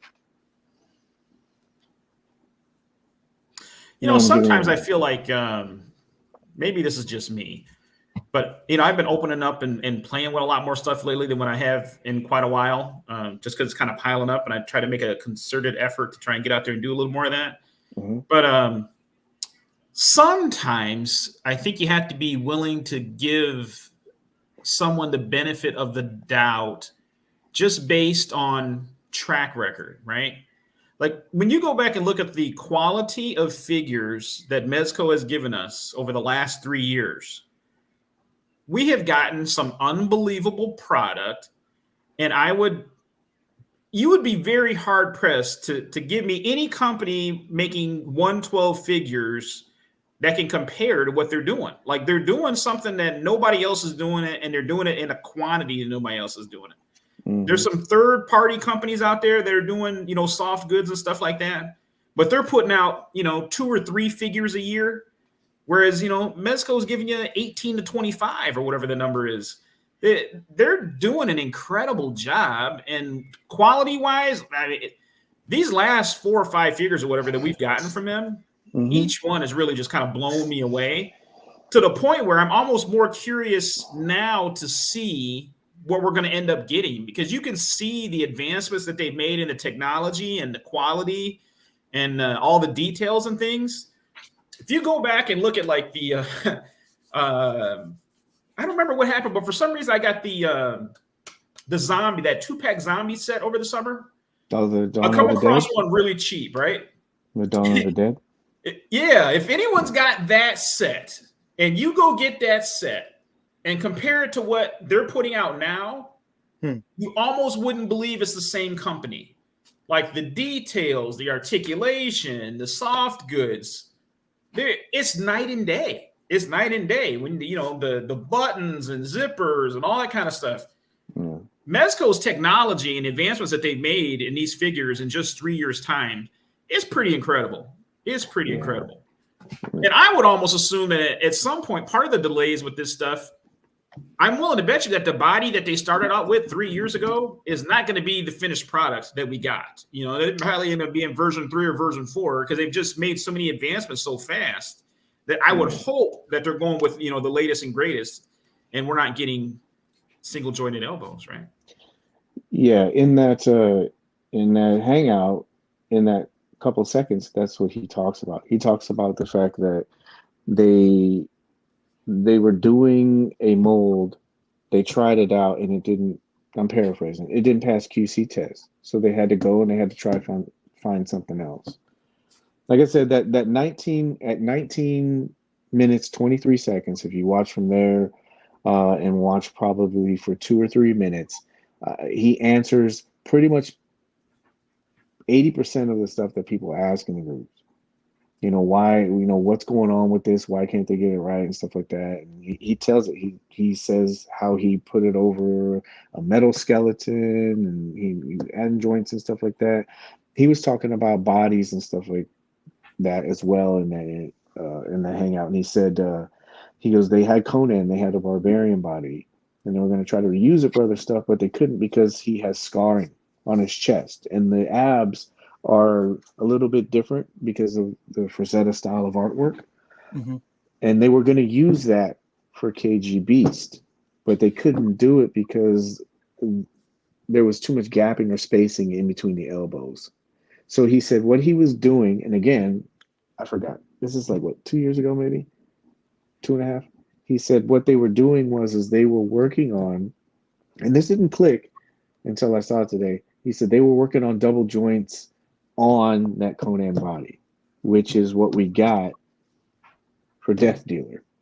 So from that time until now, shows you how long the design process takes, and then you got to put it into production, and then you got to put it on the figure, you got to do test trials and stuff like that. It shows that it takes a long time for that stuff to be accomplished. I think a lot of people think that it's just like, let's just do this, and it happens. It just doesn't happen like that with any toy company. Right. And all the toy companies are different. I saw somebody mention in a comment earlier, they were saying, oh, you're comparing Marvel Legends to Mezco figure, a 1 year wave to it. There is no comparison. Let's be honest with it. We're not talking about like which company is better. I'm talking about just the design elements that go into it alone. If it was that easy, Marvel Legends would be putting soft goods on every single one of their figures. If it was cheap and if it was easy to do. Mm-hmm.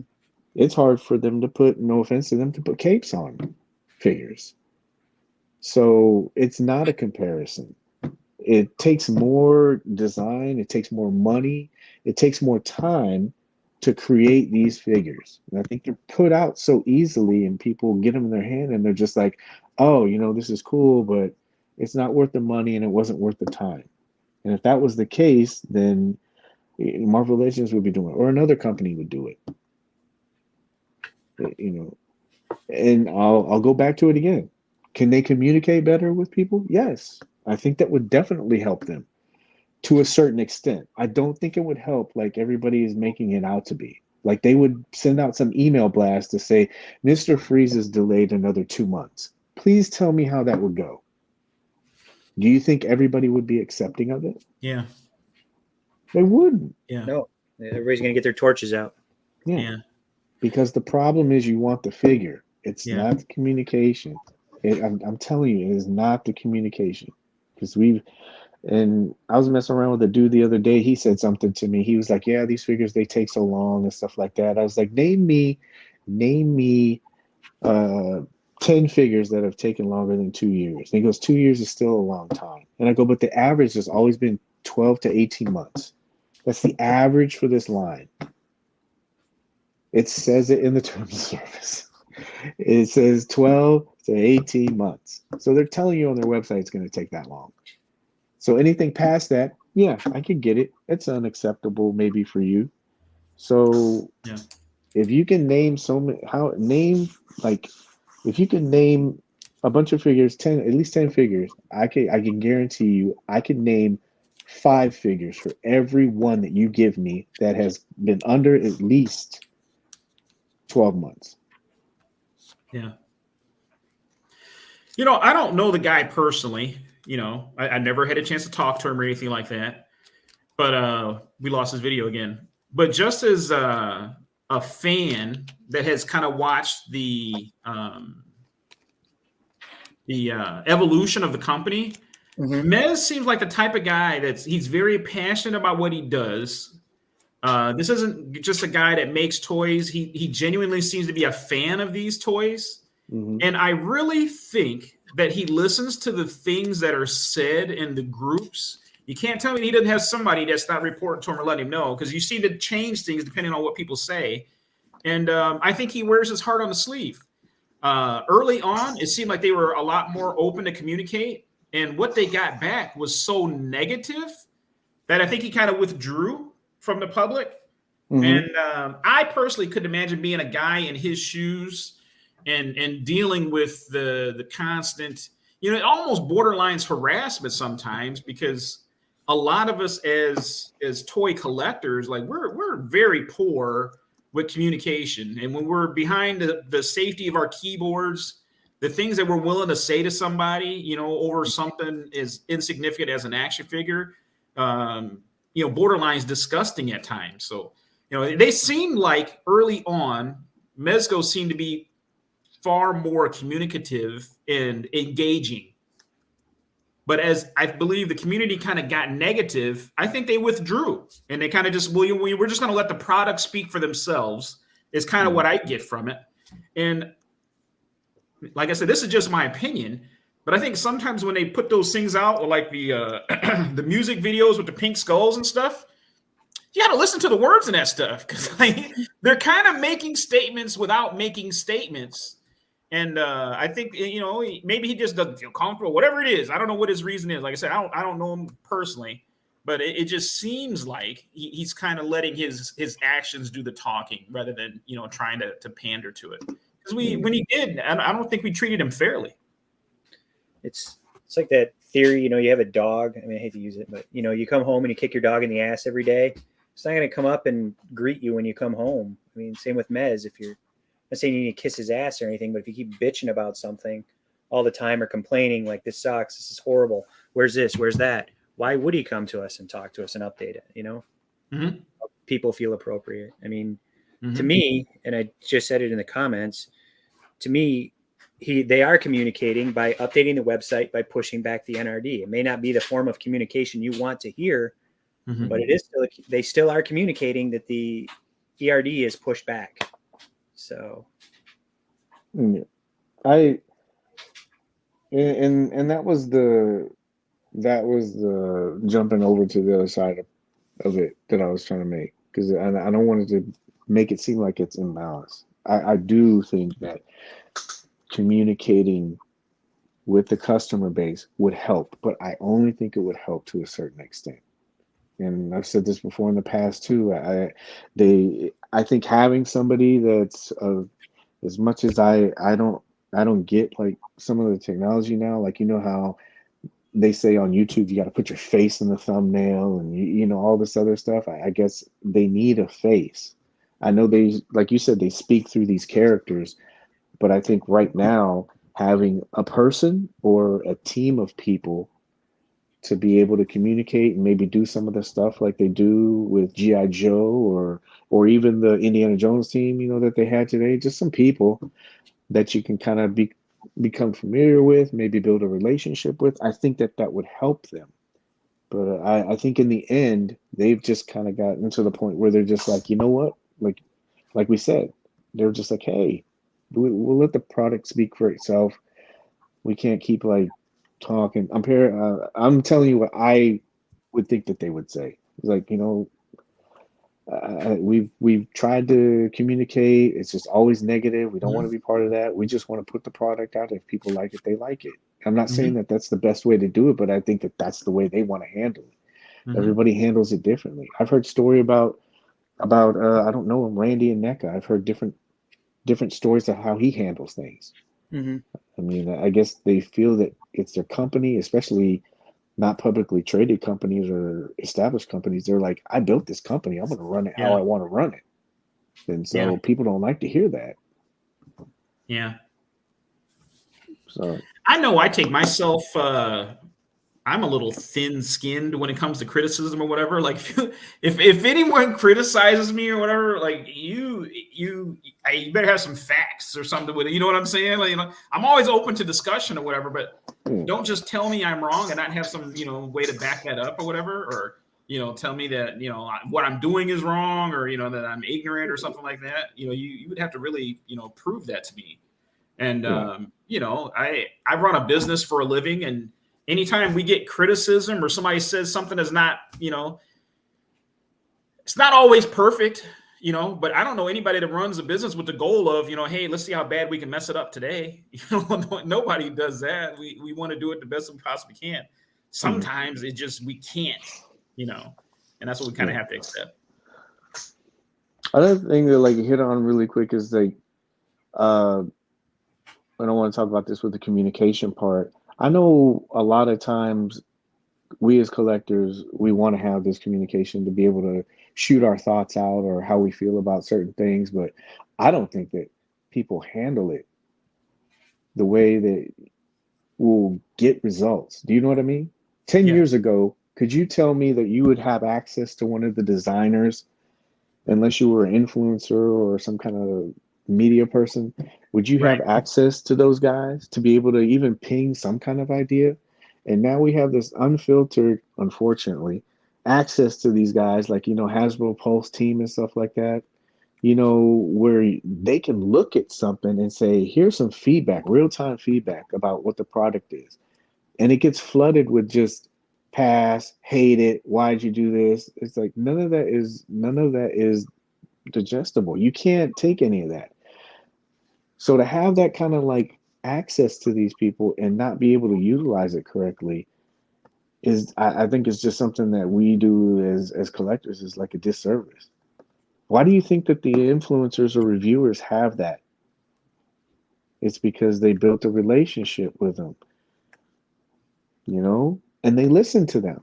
Yeah. Those guys take the filtered comments from all these groups and then they give it to them. Can you imagine if you just kind of changed just a little bit of the way that we were in these groups? It's gotten to the point they turn off the comments. You don't even see them anymore. They don't want to see it anymore. So when I see a lot of people talk about communication, it's like, okay, you want communication. I'm not labeling everybody. I'm just saying the majority of the community, it's not open communication that's productive for them. So why would they want to exchange with you? It's obvious. They turned off the comments. They don't want to see it Yeah. because there's nothing productive out of it. Right. What do you get out of that? Pass, trash, hate it, bullshit. This costs too much. What are you getting? No, I understand that's how you feel about it, but it's gotten to the point where they're like, why are we even watching this? We'll just get on the video and they'll show it. Some of it's pre-recorded now. They don't even want to do lives. Yeah. Yeah. And it's understandable. It's understandable. Yeah. People Those get guys nasty online. People get very nasty online. the Marvel Legends team, I mean, they're just the marketing guys, for a big company. Right. That's all they got. Emily and what's his name? No, Lenny. Lenny, Whatever. yeah. Yeah, He's a they're good just guy. marketing people. Ryan and the guys from, they're just marketing. They can't answer all that. They're just there to promote the product. It's like, that's it. I was wondering when Trevor was going to come in. I was like, oh, yeah. It's not a company. It's not a word about anything that you paid for 3 years ago. I don't care at all what they've done before. That doesn't enter into it. They need to explain. Okay. Yeah. I think Trevor and I had this discussion before too. And it's the thing that I said before. How many times would they need to explain it though? Mm-hmm. I get it. I get it. Not everybody has seen that segment. And that's why I said something about it today. But it's not just that, it's having it being put out and then it being dispersed a little bit more. Maybe it's just not credible, like if certain people say it or something like that. But I still go back to, I don't know how many times you would have to be told in 3 years that something, it's just not working and they got to keep working on it. It's not solving the problem. If I had a girlfriend that was cheating on me 2 or 3 times, and it's the experience part is what I'm trying to relate it to. Do you know what I mean? If somebody was doing something that you didn't like, I keep going back to that. Nobody ever answers it. If somebody's doing something you don't like, if you're taking my money, if you walk around the street and somebody took your money for no reason every single time, or you didn't feel like it was a valid reason, why would you keep walking on the street? If it's something that, you don't like, that's the part I don't get about it. What I'll say is, I'm not going to say any names or anything, but there's a product that I ordered and I put a sizable down payment on. And I haven't been satisfied with any of the communication or information in regards to it. So, I told myself that, I'm not going to place another order through this entity again. I'm done. Once I get this product, I'm done. They won't get that money from me, ever again. However, I haven't gone online and felt the need to, I have to burn this company down so nobody else is going to order from them. And, I'm going to do my best to put them out of business.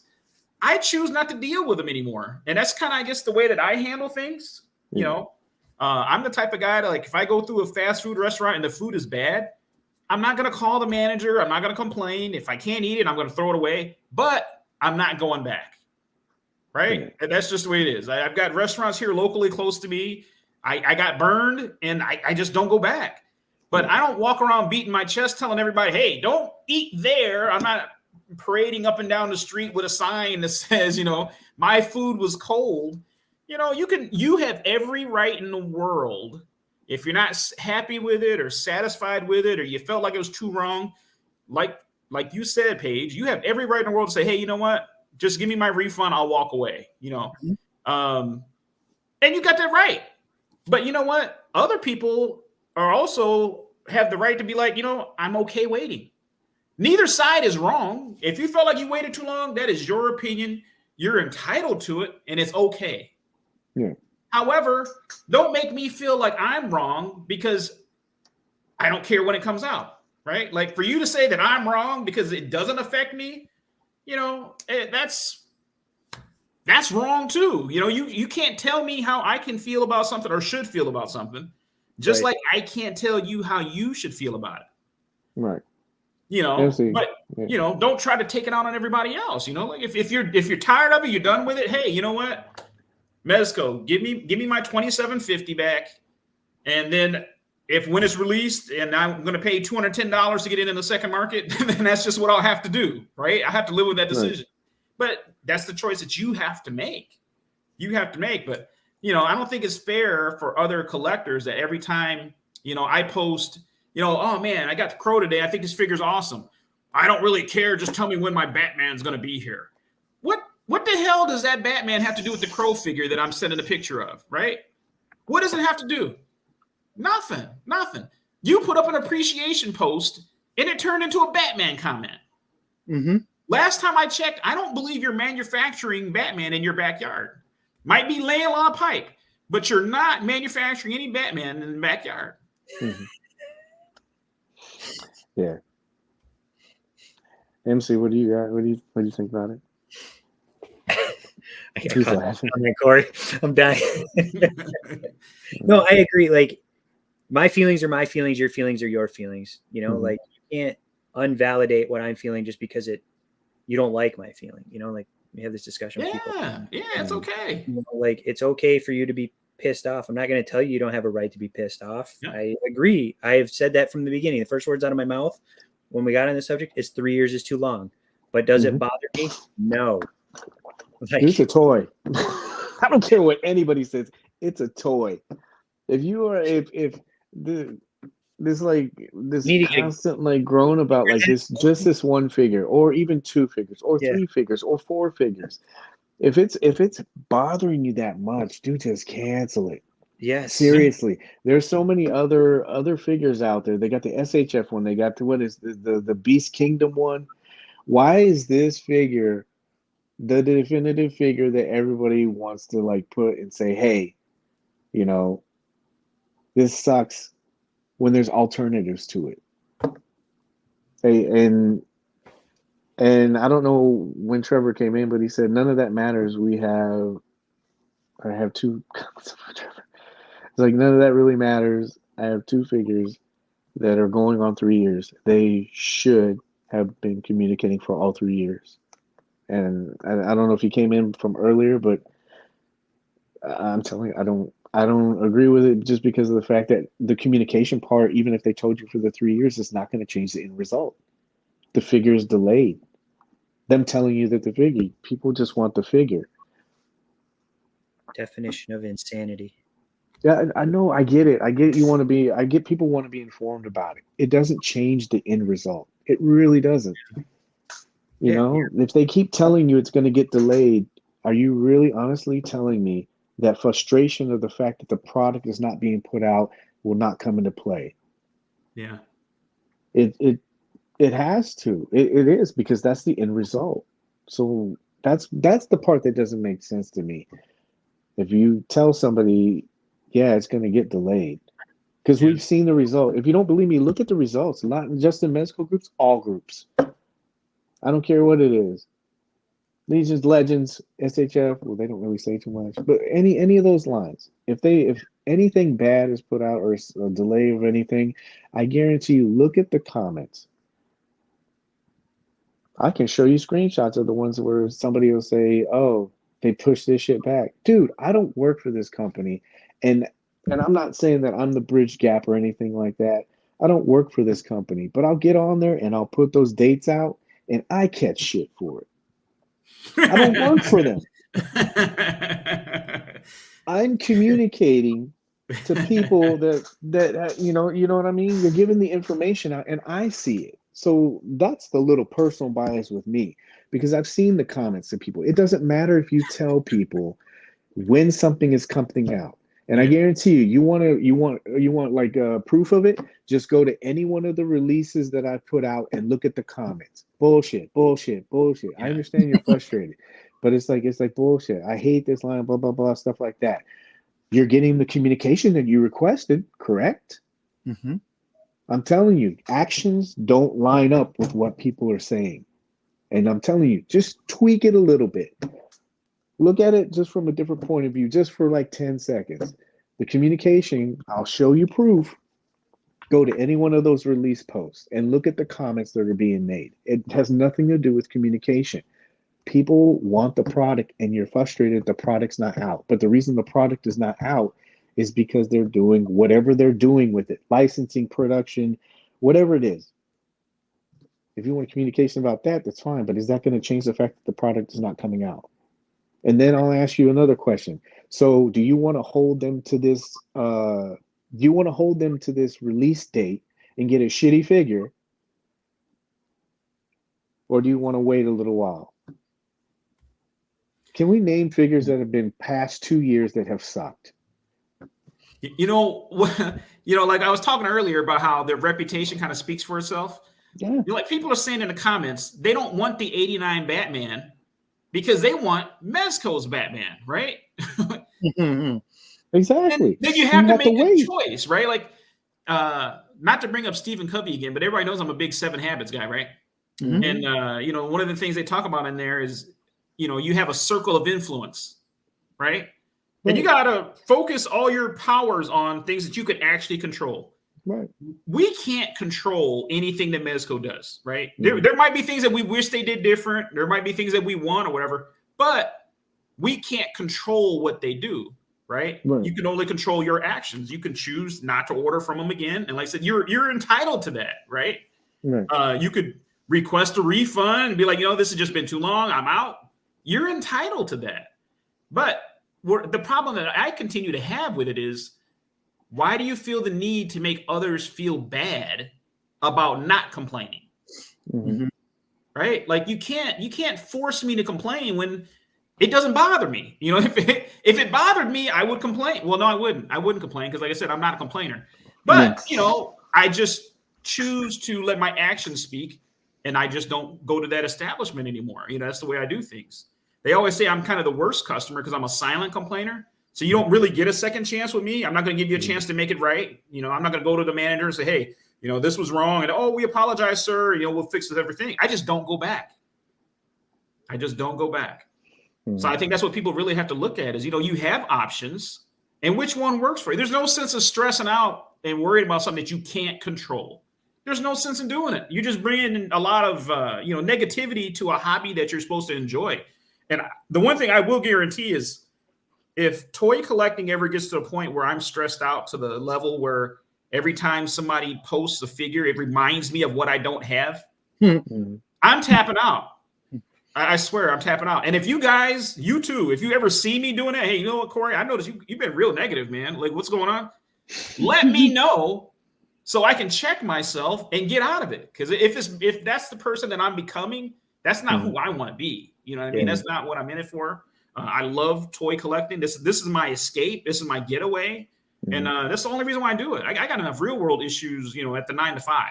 I don't need that kind of stuff. So, you know, if it starts bringing other negativity into my life, it's time for it to cut out. Yeah. I think Trevor. I like Trevor because he makes points, and I don't want to make it seem like I'm dodging any of this stuff. But there's just so many comments, so I apologize if I'm not getting to everybody. I'm trying to pick out ones that kind of like keep the conversation going with it, but not beat it into the ground. But it's Trevor said something about the Four Horsemen's website and production updates, and there is still a very small amount of complainers. When a wave is pushed back, but the vast majority appreciate it. Yes. And again, I'm repeating myself. I did not say that communication is not something that they wouldn't benefit from. I've said it like probably 5 times through this whole thing. I'm not saying that they just need to sit back and push their product out and then everybody should be good with it. I believe it would be beneficial for them to have that. Lord knows whoever does it, good God, I hope they have thick skin because they got to backtrack through all of the stuff that we've just been talking about. I think a team would help. You'd have like 2 or 3 people so they could kind of like decompress, because whoever that one person is going to be taking everything for the last 5 or 6 years, and they're just going to have to embrace it. And God, the questions that they I don't want them hiring 3 people because then we got to pay them. So I want my money going into accessories. I don't want less accessories because we got to pay for the PR guy. I can do it off the PR guy. Yeah. I need my 24 accessories to go with my figure. Dude, I'm not a hypocrite. I'm in some of those groups because I have some of the figures, but I like looking and seeing what other people and how they handle stuff. Do you know what I mean? Like the Valorverse, like Bobby Valor. Like I see him get on and he does his stuff and he'll communicate and he does interviews and stuff like that. Yeah. But not all these companies are the same. Some of those guys, they don't want to talk to people. And I guess that's the company and how he wants to run it. I remember they used to have Pierre. We talk about this all the time. Pierre, he was there and he was the person that everybody would see. And that's what I mean about having somebody there. Do you know what I mean? Like having a face or having somebody to make it more relatable. And I think that would help. But like I said, God help the person who's doing it, because they're really gonna have to. I'm sorry, what'd you say? They're gonna eat shit sandwiches like crazy every day for however long, And so it's not about communication. I'm not saying that they shouldn't have more open communication. They could start off small. They could send out emails. Like I don't know, I don't know how busy they are or how hard it would be, but something like they sent out something for the bishop, and they said it's going to be charging in the free weeks, right? So people kind of knew, like stuff like that. Just start small, and then if there was a delay, just see how it goes. But then there's got to be some onus on the collecting community too. Like Trevor just pointed out, the wave, the amount of complainers when they say that the wave is pushed back, but there's a small amount of complainers when they say the wave is pushed back, but the vast majority appreciate it. So there's got to be like concessions on both sides, honestly. If you're going to say, yeah, you want communication, you're going to have to be open to some of the stuff that's going to be coming, because it's not always going to be pleasant. Just because they open up communication doesn't mean that they're going to say, this is coming out tomorrow. All these back things that we got coming on, that's coming next week. It's going to be, guess what? This is going to get delayed. And how are you going to handle it?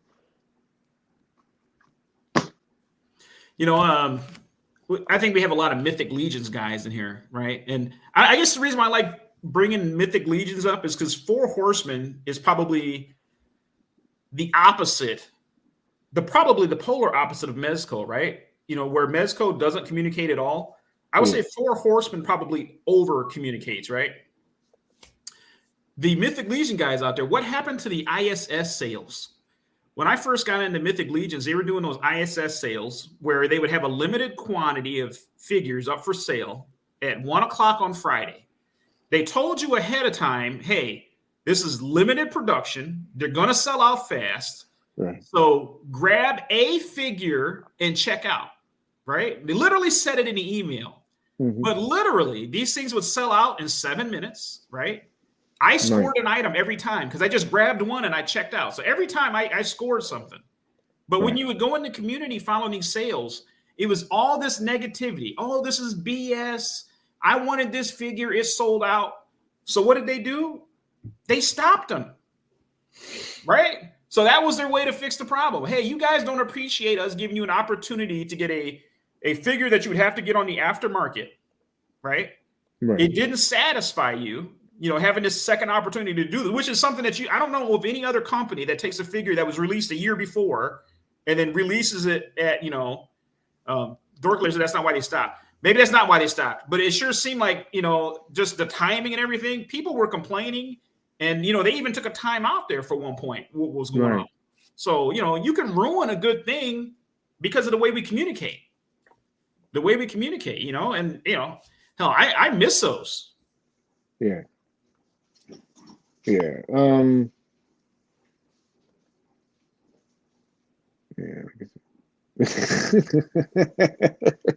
You said hopefully not the gear for anything. Maybe that was a bad analogy. I just think if someone, to go back, I think if somebody is doing something to you, how many times do you just let them continually do it until you have to like kind of look at some of that stuff? Dude, like none of this bothers me at all. Seriously. A lot of times when I look at this stuff, I don't get mad. I've said this before. I get frustrated because you look at people and they just want to collect. They want to have a good time, but there's these little things that are preventing them from having a good experience. Yeah. Some of them are valid. Yeah. In my opinion, some of them are not. I mean, if you're complaining about the color of somebody's underwear or why they don't have underwear, I mean, that's subjective. That's personal preference. And just because you want to have something on a figure doesn't mean that 10,000 other people would want it. And so a lot of times it just seems like this conversation like we're having, it just seems like there's a lot of nitpicking at stuff, and it's just totally taking the enjoyment out. And it deflates people just looking at it. I know a lot of people think that, I'm some kind of like, just trying to be positive about everything. It's because there's enough negativity out there that it takes other people out, and I see it. It sucks. And so when you see these other groups like the Mythic Legions group, and you see that there is a core of people that are trying to be positive or trying to explain things, and they do this in other groups too. It's all that is just trying to be done here, and then also in the groups too. You're just trying to like ensure that it doesn't get overrun and people have a good experience. Is it my job? No. I just don't like seeing people pay money for something and being dissatisfied or having a bad time about it. You're paying money for this.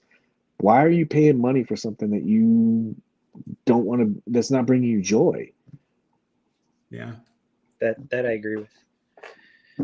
I think Minnie's just made a really good point in the chat. About the proof is Paige is correct is that folks are not asking for their money back. It proves that they want the figure, but Matt, it's very late, but deal with NRD and ERD. Want the figure. Yeah. Is that farther down? I'm sorry. It's the most recent comment that she has. It's like, all right, let's skip through to go back down there. Hold on a second. I think it's going to be a good figure, but it's not going to be as good as Dr. Doom. I don't think that no matter what happens with this figure, I'm very interested in seeing the aftermath of it. Everybody that sold their stuff or that's getting rid of their stuff for valid reasons because they don't feel it was worth the wait or they feel like their money got tied up, totally understand. But I'm very interested in seeing when this figure comes out, what happens. Are people going to be shooting it for 7 months because everybody's been waiting it for so long? And then also, if it does come out and you have a couple of these influencer reviewers that put it out and it goes over glowingly, are people going to be trying to backtrack? And are those people going to keep the same energy that they had through these last 3 years? That they've been shitting on this figure. If it sucks, for whatever reason for you, I totally get it. But all those people that been like saying, this sucks and everything else and whatever and all the other stuff that they've been projecting out, are they going to like take some of that stuff back? Or are they going to say, hey, well, Yeah. Are they going to do that? Yeah. They got to find him in his comics. Dorkler brought up the connection between Mezco and Four Horsemen. I think Doctor Doom, I know I'm getting a little off track, but I still say Doctor Doom is going to be one of the best figures ever. And I'm really anxious to see what they do as a collaboration between the two. You look at the product that Four Horsemen's putting out right now and the level of product that Mezco's putting out right now, and the idea of them collaborating on something, that figure has me more excited than Keaton Batman. I'm sorry. I'm way more excited about Doom than I am 89 Batman. Yeah. He's going to be able to look up. he's more likely going to have an ab crunch. You know what I mean? Just imagine the photograph potential with Dr. Doom versus what you're going to get out of 89 Batman. Yeah. It's going to be incredible. Incredible. Yeah. Oh, there was something else. MC, I'm sorry. I'm kind of glazed over. What about you, bud? You got some thoughts on this? As far as what Cory just said about Dr. Doom, I think Dr. Doom is anything. Dr. Doom is anything. I mean, I've kind of already said my piece on 89 Batman. I hope it's everything that everybody wants. But at the end of the day, said Val Kilmer is the best Batman ever. Yes. Batman, and he said Val Kilmer is his Batman. No, I don't know. I mean, I'm not that huge on movie figs, honestly. Like the likeness. I prefer,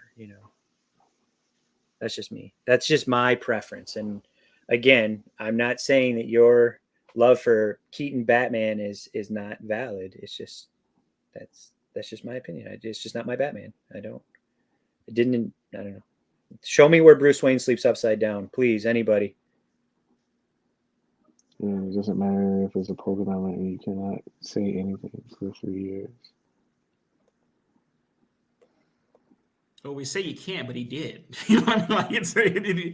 He did. I don't know. I don't know how to communicate it any differently.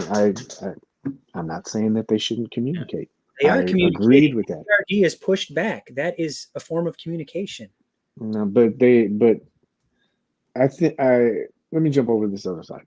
I think the point that's being made was what I gather from a bunch of people is because it's a high-end collectible. You're paying a larger amount of money compared to Mythic Legions or Legends, depending on what box sets and all that shit, whatever. Right? You're paying a premium price. I believe that people think that there is a premium service that should go along with that. And I think that people are saying because of that price tag, they feel that there should be more communication. That is what's being said. And again, I did not say that they should not communicate. I'm saying I don't think that communication, I'm more of like when I look at some of this stuff, I get what the answer is. I look at more of like the end result. Yeah. I'm looking at 2 or 3 more steps ahead. And it's in this scenario. And I keep saying it. I'm not saying that they should not communicate. I believe that they should. Whether it be for every time something gets pushed back or for when there's something that's going to be pushed out early because they've had stuff that pushed out early, maybe something charging, a little communication here and there, perfectly fine. I personally think that it's not going to solve the problem for figures that are extended out this far because you're still running into the same problem. How is Hot Toys with their communication? I can't speak to it because I haven't pre-ordered a Hot Toy in a long time. Right. But I know Hot Toys production has been kind of similar to Mezco during this time. Things have really been delayed. Right. And Hot Toy is another one of those items. Not only are they $300, but you're paying for those in full. Even if you do that partial payment thing or whatever, paying for or whatever it is, you're still paying for it. I believe before you get it in hand. I think if you pre-order through some of the places, I think you can get away with just an NRD. I think, but I think if you order directly from them, I think you got to pay up front, don't you? Or you can do like their payment plan thing. They have there's but I think you pay well before it's in hand. I think.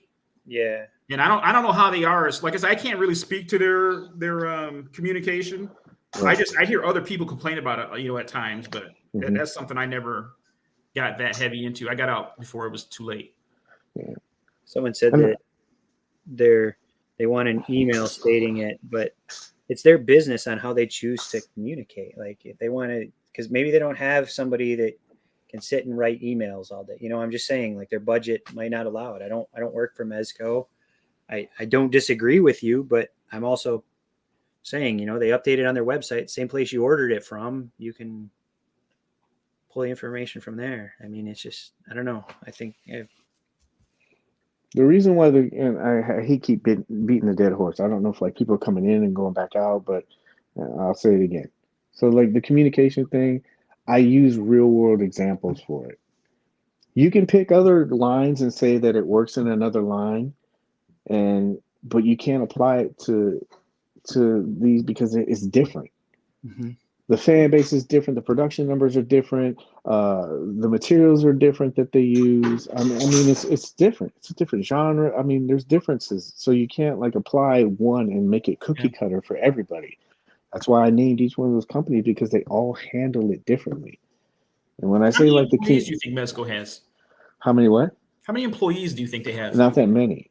But even with, like I said, even with the communication part of it all, like if you communicated and you said that stuff, I'm telling you, you look at real world examples, and the majority of the people, if you go in those groups right now and you look at anytime something is given that is not the way that people wanted it to go, whether it be a figure offering, whether it be communication about a delay, pricing. When was the last time you saw somebody sit there and say, and thoughtfully created a counter argument about something because they didn't agree with it? HasLab, that Spirit of Vengeance, would have been the perfect example. When have you seen people take a level-headed, stance about it and try to explain it? And that's the point I'm trying to make. The companies, you say it's a silent majority of people that are doing it. It's a majority of the community that is not, like Dorklayer said, that is not capable of communicating. And the companies that have it are just like, you know what? I don't want to deal with this.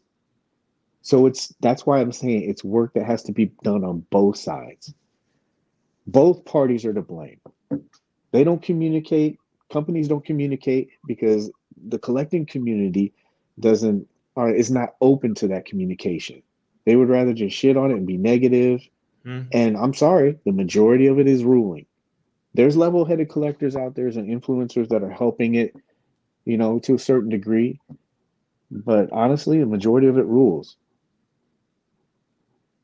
What would you do if you came home like every single day, like in your girlfriend? Here goes the girlfriend analogy. But every time you came in, she said that you didn't do the trash today. You didn't do the dishes today. You leave and you go back out.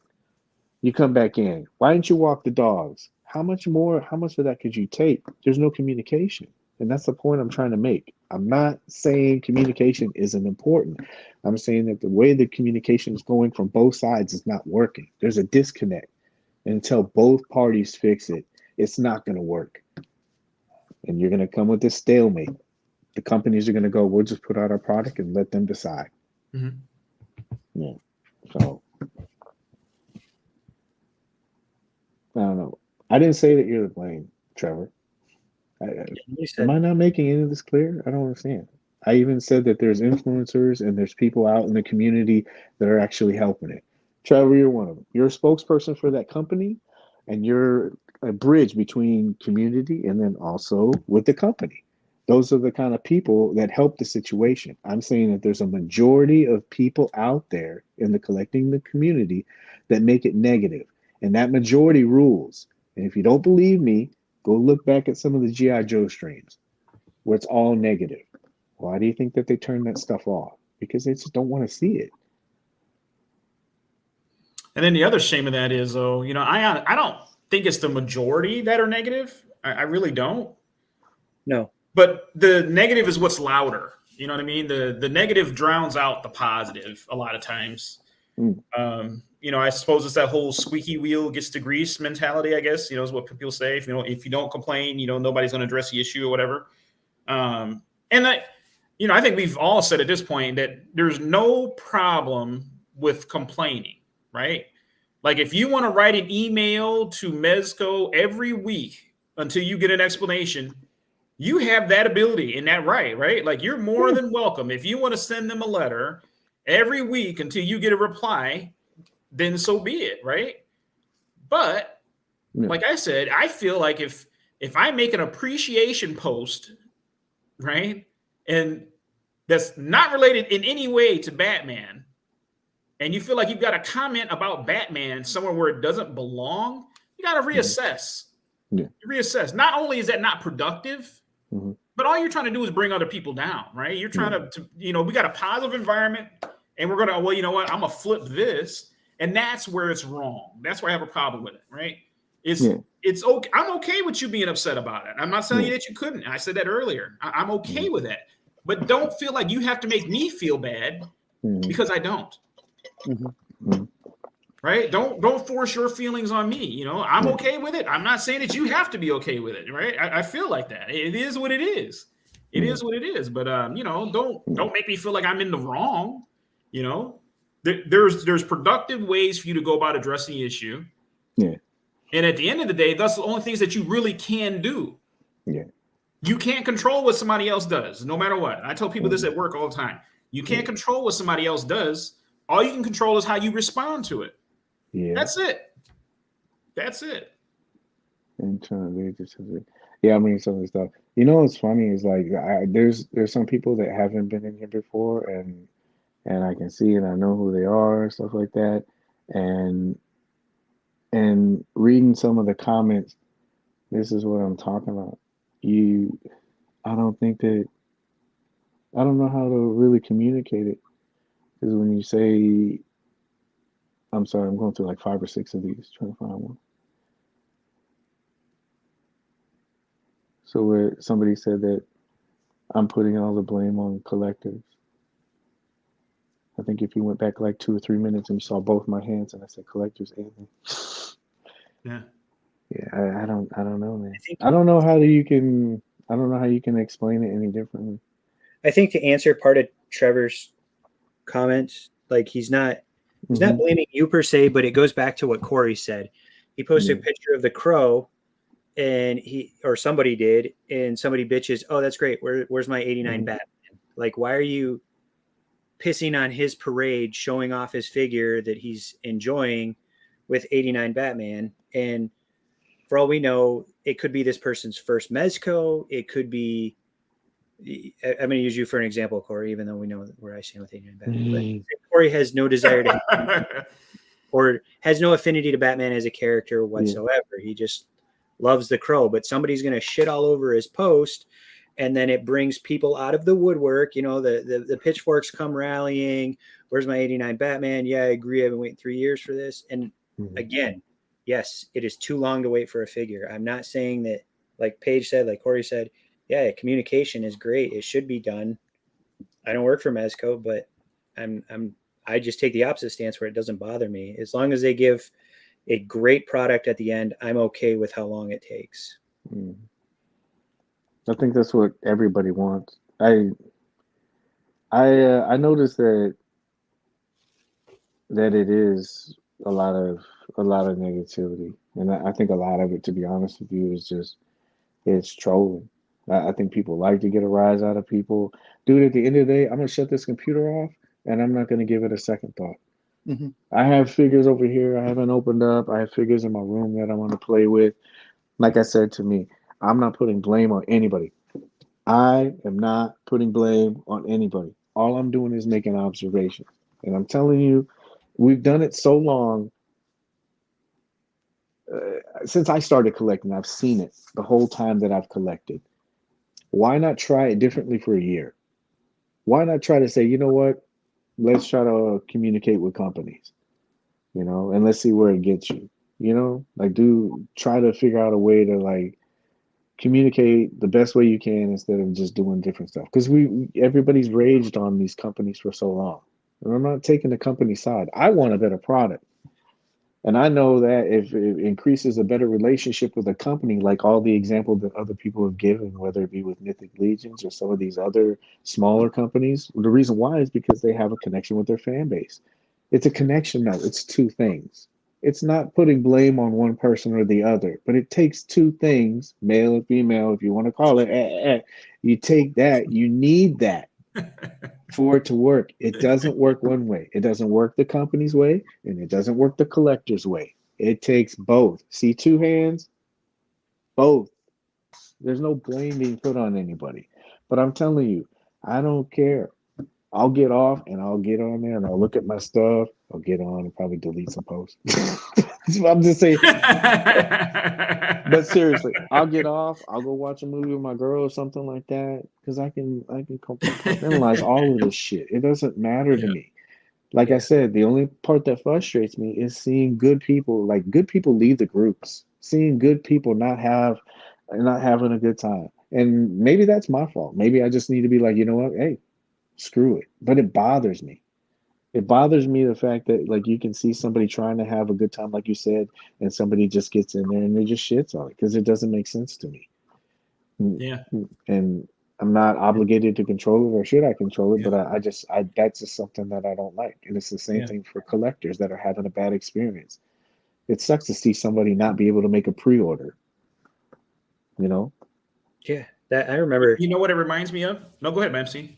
No, I was just gonna say I remember like those posts. How I don't. It's been a while now. I just because now pre-orders go so smoothly. Like you feel bad when you see people like, oh, I missed it and it was like 4 minutes ago it sold out. You know what I mean? Like I feel bad. I mean I care. I want people to get what they want to collect and what they want to enjoy. And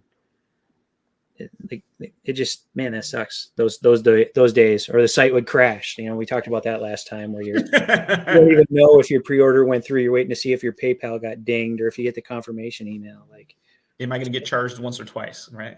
Yeah. The whole '89 Batman thing kind of reminds me of. I remember being at the basketball court as a kid, right? Real young. Me and my friends would be down there having a great time. And then all of a sudden the older kids would show up. Right. Mm-hmm. And then they want to take the basketball, and then all of a sudden our good time's over. Right. Like just like that. We're here having a great time. Here come the big kids. Right. Who invited them? But here come the big kids. They want to take the ball, and they take over the court and then fun time is over. And I feel like that seems like that's what happens every time you make a positive post in the group.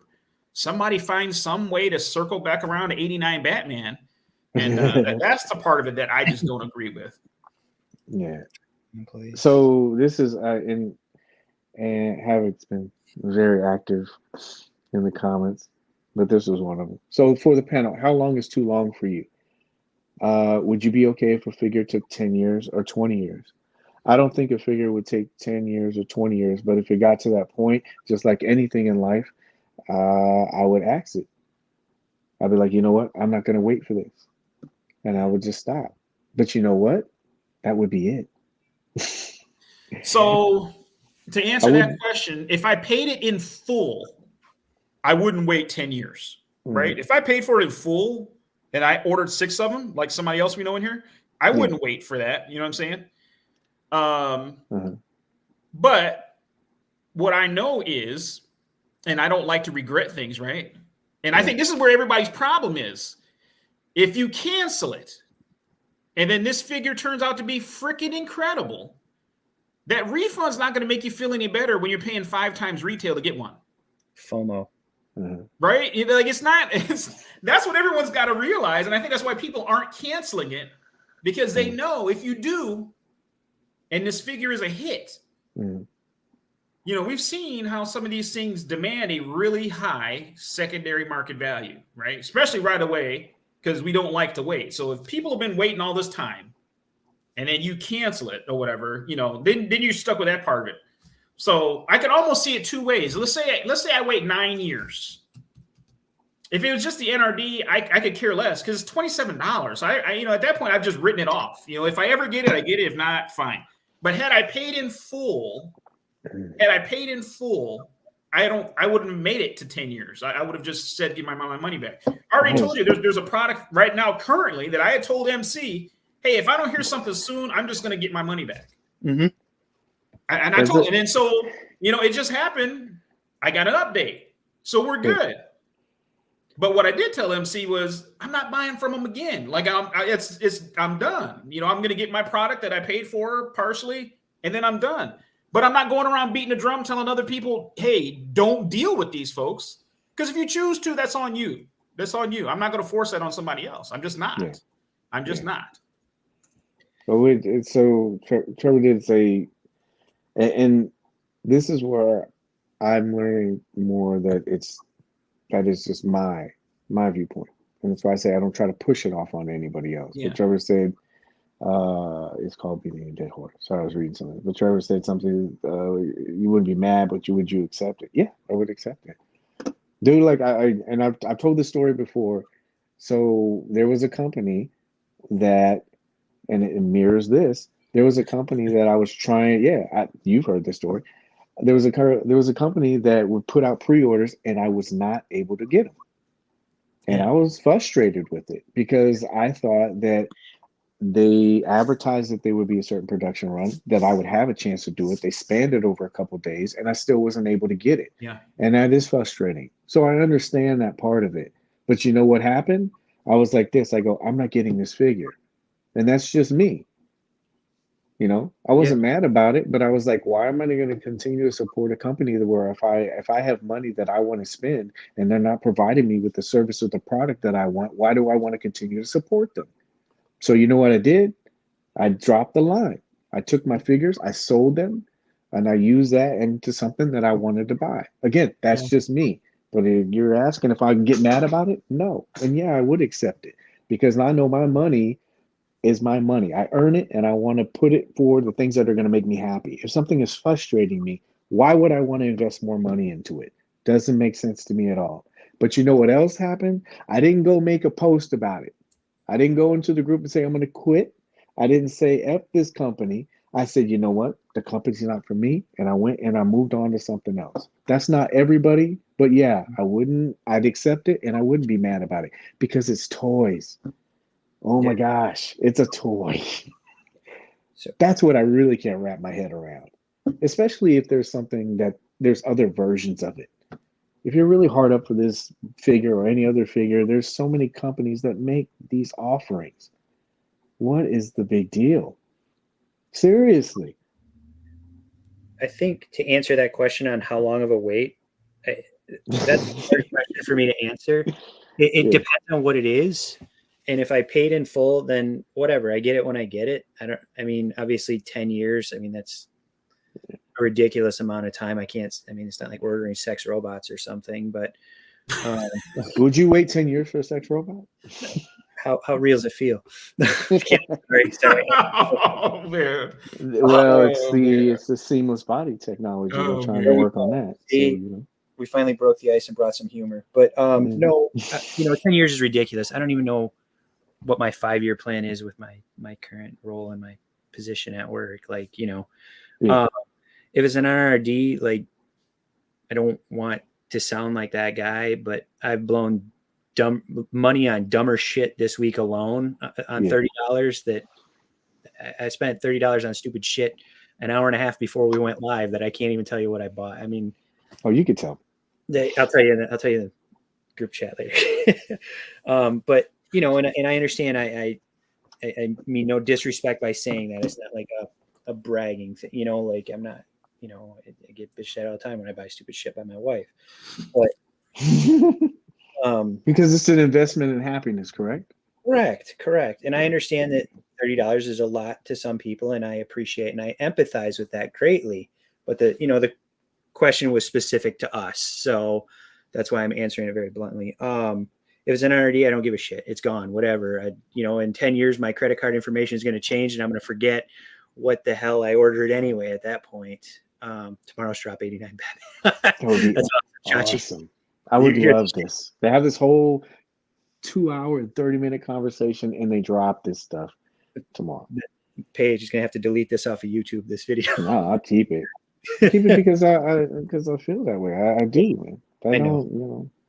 But if I paid in full, if it's been 10 years and I remember that I paid for something, I don't know, $110 figure 10 years from now, and I need, or 5 years from now, and I want that $110 back, then sure, I guess I would go for it. I mean, it's very hard for me to answer that question.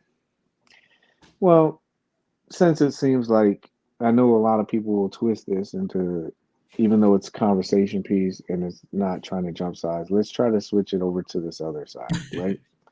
So, what would you feel would be acceptable communication for whatever the situation is? Because I've seen, and Trevor, if he's still in here and he hasn't got like pissed off at me.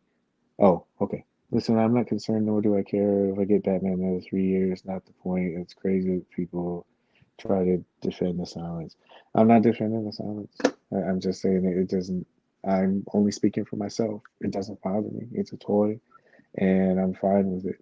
I mean, and that's why we're on this segment right now. And what would be, even people in the chat as well, what would be an acceptable amount of communication? What would right some of this stuff? Because we've already beat this drum about it. We don't think that it's a bad thing or anything. What would be a better way of handling it? You know what? Once again, this is just my opinion. Let me preface this by saying it. Mm-hmm. But I did that selfie series with Hasbro, right? Oh, wow. Yeah. To where they literally told you, hey, the head is printed, you know, we're now going to be putting it on the body, you know, that kind of stuff. Right. It would take that level of communication from Mezco, I think, to actually make any sort of a dent. You know what I mean? Like they would literally have to say, hey, you know what? Right now we've got the body, we've got 75% of the accessories. We're waiting on, you know, X to come from this factory. Okay, we got X from this factory. We're now packaging it. Everything's going over here. We'll see what happens there. Okay, it's left the packaging factory. It's now on the crate in wherever it's at, you know, South Korea, you know, waiting to make its way over here. There's a link to a webcam on the but back. But is it realistic? You know what I mean? Is that realistic? Mm-hmm. And I think what we have to then understand is we're talking about communication with just the 89 Batman, right? Right. I'm pretty sure when they started this project, at no point did they think that it was going to be a 3-year project. Oh, yeah. I don't think any of this was intentional. Right. So whatever level of communication we're talking about, they're going to have to apply this policy to every release they do moving forward. So how many live pre-orders are there right now? Okay. Yeah, just ballpark. 30? 40? 28 to 30, I think. So 30. So you're talking about 30 projects that you would have to monitor and communicate. So if we're talking about a weekly email, then we're talking about, you know, 30 plus emails every week on the status of these projects. And I'm sure they got a project manager or stuff that's got to manage all this stuff. Mm-hmm. But that is a lot of communication on 30 projects. Right. And I don't think it's realistic to assume that they're going to do that for every single project. Yeah, to me, but 89 Batman is just a one-off. It's a one-off. You know, it happened. It's unfortunate. You know, I find it hard to believe that well, I hope there's not another pandemic. They say pandemics are once in a lifetime. So we had ours. Mm-hmm. Next generation is going to have to deal with theirs. You know, and until that day happens, you know, then we won't have to worry about it. But there was no playbook written for what we've just went through. And we've seen that effect on a lot of things, right? There was no pre-pandemic playbook to let us know what was going on. You know, this level of adult collecting that we're seeing right now, we're kind of living in fabulous times because a few years ago, this isn't what it was, right? We were walking up and down the Toys R Us aisles looking to see what was available. We weren't buying $100, you know, Mezco figures, you know, 5 years ago. So it's all, we're learning. Everybody's learning, right? Manufacturers are learning. They're adjusting strategies. Collectors are learning. You know, pre-order is relatively new. Mm-hmm. Pre-ordering was relatively new to me. You know, I used to hate pre-ordering, period. I wouldn't pre-order. If I couldn't find it on the shelf, I didn't get it. Good luck trying to collect like that now, right? Like if you said, well, I'm only going to buy what I find on the shelf, you're going to save a lot of money because you're not going to find any of these things on the shelf. So, you know, it is what it is. It is what it is, man. It is, but let's say in a perfect world, if we were in this scenario that we're in right now and it could be solved, what would be an adequate amount of communication for them to give a customer, whether it be a delay on something that's outstanding outside of the estimated release date? Because some people would say, and this is, again, I jump over the other side just to kind of show, some people would say that because the estimated release date has been pushed back so much that that's owed to them. So wouldn't that put it in a different category and say, hey, because this is going, we're going to put forth more of an effort to say every time it's getting delayed, we're going to email you and start off small. Would that be acceptable? I know not for you. I'm saying, like, in a theory, for maybe the people in the chat, maybe they can answer that. If they did that every month or every time it got delayed, is that acceptable? So if they said, like, hey, every figure that's more than 2 years, then we're going to give you a monthly update to let you know what was going on or to what happened. Yeah. And Havoc Dog said, if there was a container ship that sunk in the ocean, would that be a time that you would want some communication? Oh yeah, definitely. And I believe they did that with the Purple Suit Catwoman. They said that their shipment was damaged in transit. So they have done that in the past. So good example. But what I'm saying is, like, for right now as a start, what would be an acceptable amount of communication? Some people would probably say they wish all of those would have been damaged in shipping, right? The Purple Suit Catwoman is kind of... Was that an issue? Yeah. Yeah. What caused it? Yeah. So what? Would people want it every... Let's just start just with the extended stuff. Would you want it every time it got delayed? Like, you know how, like, I'll get up and I'll put it like a release date thing. Take me out of it completely. Would you want them to officially say to you, hey, these things got pushed back, and it's just an email blast and you sent it out? Because obviously that would get through all the groups. Is that acceptable? Because we've already beat it enough, like, saying, okay, we don't think, but what would make the problem, or what would make it the situation better? Here's what I would say. I don't know if it would ever happen or not, because I just don't believe this is the way Mezco runs, which they're entitled to do. You know, this is the way they've chosen to do business. But I would say, I'm just going to throw something random out there. Let's say, for whatever reason, the eye function in 89 Batman isn't working, right? So if they sent out an email that said, hey, this figure is ready to roll, but we're working on this feature, right? We'll update you if there's any change. Then at that point, I wouldn't expect any further update until something else changed. You know, they get it back, hey, you know what? That didn't work. We're going to try something else. But to say that, because I don't want an email every month saying, hey, you know what? We're still waiting on those eyes. Hey, you know what? We're still waiting on those eyes. Let me know when something changes. Then I'm cool with it. Hey, you know what? The tooling's been approved, or, hey, DC signed off on it. I don't even know if they can even do that. They might not be able to tell you if it's something waiting on approval, because I'm sure then people wouldn't want, DC contact, or people contacting DC saying, why the hell are you holding my figure up? Right. And their Twitter. All of a sudden, DC's getting the hate mail, will you just tell Mezco it's okay and leave him alone? That type of thing. So they might not, if that's the holdup, they might not be able to communicate that to us to say, hey, DC won't approve it or they won't sign off on it. I don't know how that agreement works. But I would be satisfied with if they just told me when something changed about the status, if there was something to where it is specific, hey, you know what? We're waiting on this head sculpt, or, this neck peg wasn't right, or whatever it might be, then I'm okay with it. Hey, we're waiting on this. We'll let you know if anything changes. Okay.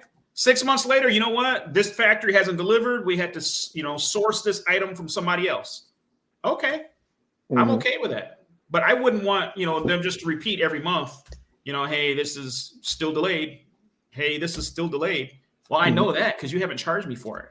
So I guess I should have really directed it toward the chat and said, because there have been a lot of people that have been vocal about it. So I don't know if Trevor's still in here or not, but Trevor and Dorklayer, I think we've asked this before, what would be acceptable, but MC, I want to get your answer too, but especially if you're in your chat, what do you feel would be an acceptable amount of communication and under, I guess, what circumstances. Because to be honest with you personally, I don't need, even though I'm in that kind of like information kind of thing, you know what I mean? Like putting out information. I don't need that. It would help me, of course, but I think it's different. But I don't, as a customer, I wouldn't need something every single month from them. Like I hate getting newsletters. That's just me. But, and we're talking about a different scenario, but I wouldn't need something monthly from them. If there was something that got delayed in a perfect world, I'm accepting of what they do. It's fine because I understand the process and it's not a big deal to me. But if in a perfect world and I said, oh yeah, if they delayed something, I got an email from them, that's cool. That would be mine. MC, what's yours? Everybody else in the chat, like, what would you say? MC wants that domino tracker. That Yeah, domino He pizza does, yeah. tracker. Your pizza's in the oven. Your driver Kyle is on the way. Please be on the lookout. Yeah. I don't want email. I got enough. I stare enough at my phone and stuff for work. I don't know. I'm different. I'm going to catch flack for it. Just I'm content with the information we get as it is. But I guess to make everybody, for everybody else to be happy, I think, an update, like somebody said, I would say after 2 years is probably acceptable to start getting a more frequent, maybe not just a more frequent update, but a good status, like, I guess an email or a newsletter. Hey, this is Mez. Just want to give you, or shoot a video out on Twitter or Instagram, or, just Mez, just giving you an update on 89 Batman. We are having some issues with the material for the cape or the eyes, like Cory said, or Michael Keaton doesn't like the way we made his jawline look, and we're waiting on that. Getting some more headshots submitted from him. But and then after that, maybe 6 months again. I don't think you need a monthly update. That, to me, honestly, you guys, like in a crowd, how often do you guys delete 90% of your emails without reading through it? If you're anything like me, just delete, mass delete. And I look in, like, the Mezco update that we got recently. It was like the blog update or whatever. I just skimmed through it. I didn't read it line by line. I just tossed it. I'm like, I know I'll hear about it in the group, or I'll catch the synopsis of it on Instagram or something more compact and, like real, whatever. Yeah. That's just me. I just wait for Paige to decipher my emails. I don't Exactly. Paige, tell me what they said, please. Yeah. Dude, it's I don't know, man. I think it's cool, and this kind of goes with what you just said and what just Paul just said. I would love to have a newsletter monthly. I know they put out a lot of stuff, and I think that works against them sometimes too, because Kevin mentioned this in that video that he had. He said, well, they can communicate pre-orders and they can communicate newsletters and contests and giveaways and stuff like that, but they can't communicate that part of it, like the delays or any kind of negative stuff. And I do think, like we talked about before, I think it's because of that communication wall that's built up. But something like this is another good idea too. I mean, look at that. Like, I love a newsletter monthly, regardless of the delays or things like that coming from instance. I don't know if they, I don't think that you would really count like the contest and everything. You know what I mean? I think he's specifically talking about like an information, like little flyer or something like that. I would only want a monthly newsletter if it was in comic book form. Man, I'm telling you, I think that they should. I don't know how much work it is for their comic book guy, man, but they should have I would sub to a comic book, like a whatever it is, a monthly subscription. Yeah. If they pumped out those books, I love those books, bro. I got like one right here. Like, I got the Green Dot one. I haven't opened it yet, but I would love if they did more books. I think it's great, man. I need a comic book every month and a stop motion every other month. I don't think that's too much to ask. No, most of that stuff was joking. I don't have Batman 89 over here to unbox. I wouldn't have dragged it out this long. And then 2, that is not going up at midnight or 1 o'clock in the morning. I still don't want to get up any sleep. Because he remembers when, everybody remembers when Nosferatu went up. Yeah. Yeah. So no. If I was to say anything, I would say just kind of keep an eye out in the groups and on Instagram and stuff like that. It'll Did it probably say- be same time. Huh? I thought it said on Instagram. Bear with me. I'm gonna look on Instagram real quick. I thought they said it was going up for pre-order tomorrow, 112. It is. I think he's talking more about the time. I don't know like the time. Like I mean, I don't. I was joking earlier, and I don't know if he's joking with me about it, but I don't want anybody to take it seriously and go, "Oh God." So no, it is not going up at 12 or 1 o'clock. We don't have. It's going up at Batman 89. 12 a.m. Yeah, I think Trevor left. What is this? Do you guys think 89 Batman will ultimately get No. canceled? No, No. I'll be honest with you. production. I'll go out on a limb. I think it's going to come out this year. Oh. Yeah. I think it'll come out this year. And That's not just a prediction. Oh yeah, that's a spoiler. 3 months. You know what? Honestly, I'm wondering. I think it'll come out this. Well, we're only in January. A year is a long off. Yeah, but I think they want to offload this offering as soon as they can, and I think they want it to go well, but I think that it's probably for them. It's just so much of a headache right now because of not just because of collector or the customers. I think it's just the process that they had to go through to get this together. Can you imagine if they buried it with all those releases we got in October through December, just like stuck it in the middle somewhere? Yeah, Released it. It'd just be lost with, Atticus and Crow and. I think there was a shortage of black material in China. I heard that. Think about all the black figures we've gotten recently. Yeah, Black There micro. seems to be a theme. yeah. I thought that you know what I honestly thought? I thought that they were going to put it in that big bunch of releases that we had, in case maybe it didn't go over well, and there was kind of figures to kind of bookend it and kind of, you know what I mean? To kind of like, if people didn't like the offering, I mean, you have Alien, right? So I don't know, man. I like that figure a lot. Yeah. Well And done. I don't know, huh? I'm sorry, James, what was it? Yeah. I mean, so there's stuff about that figure, and like I said, I know not everybody has that figure. And so I understand that my thought process might be a little bit different about it because I had it and I was like, okay, if this is what we're going to be getting, this is going to be cool. And I think it's a spring off point for other things, man. They could use this for other offerings, maybe females, there's MC I look at it right that up. way. You said seamless female. He said, He what? got his attention. Sex robots, what? Into the night. But Yeah. Is it usually at noon? Usually they put that stuff up at 1 o'clock, but it's best to kind of keep your eye open, like I said, on the groups and on the Mezco sites, because you'll most likely see that. Last year was a little bit different because they had that one at midnight. I'm pretty sure they're not going to be doing that again.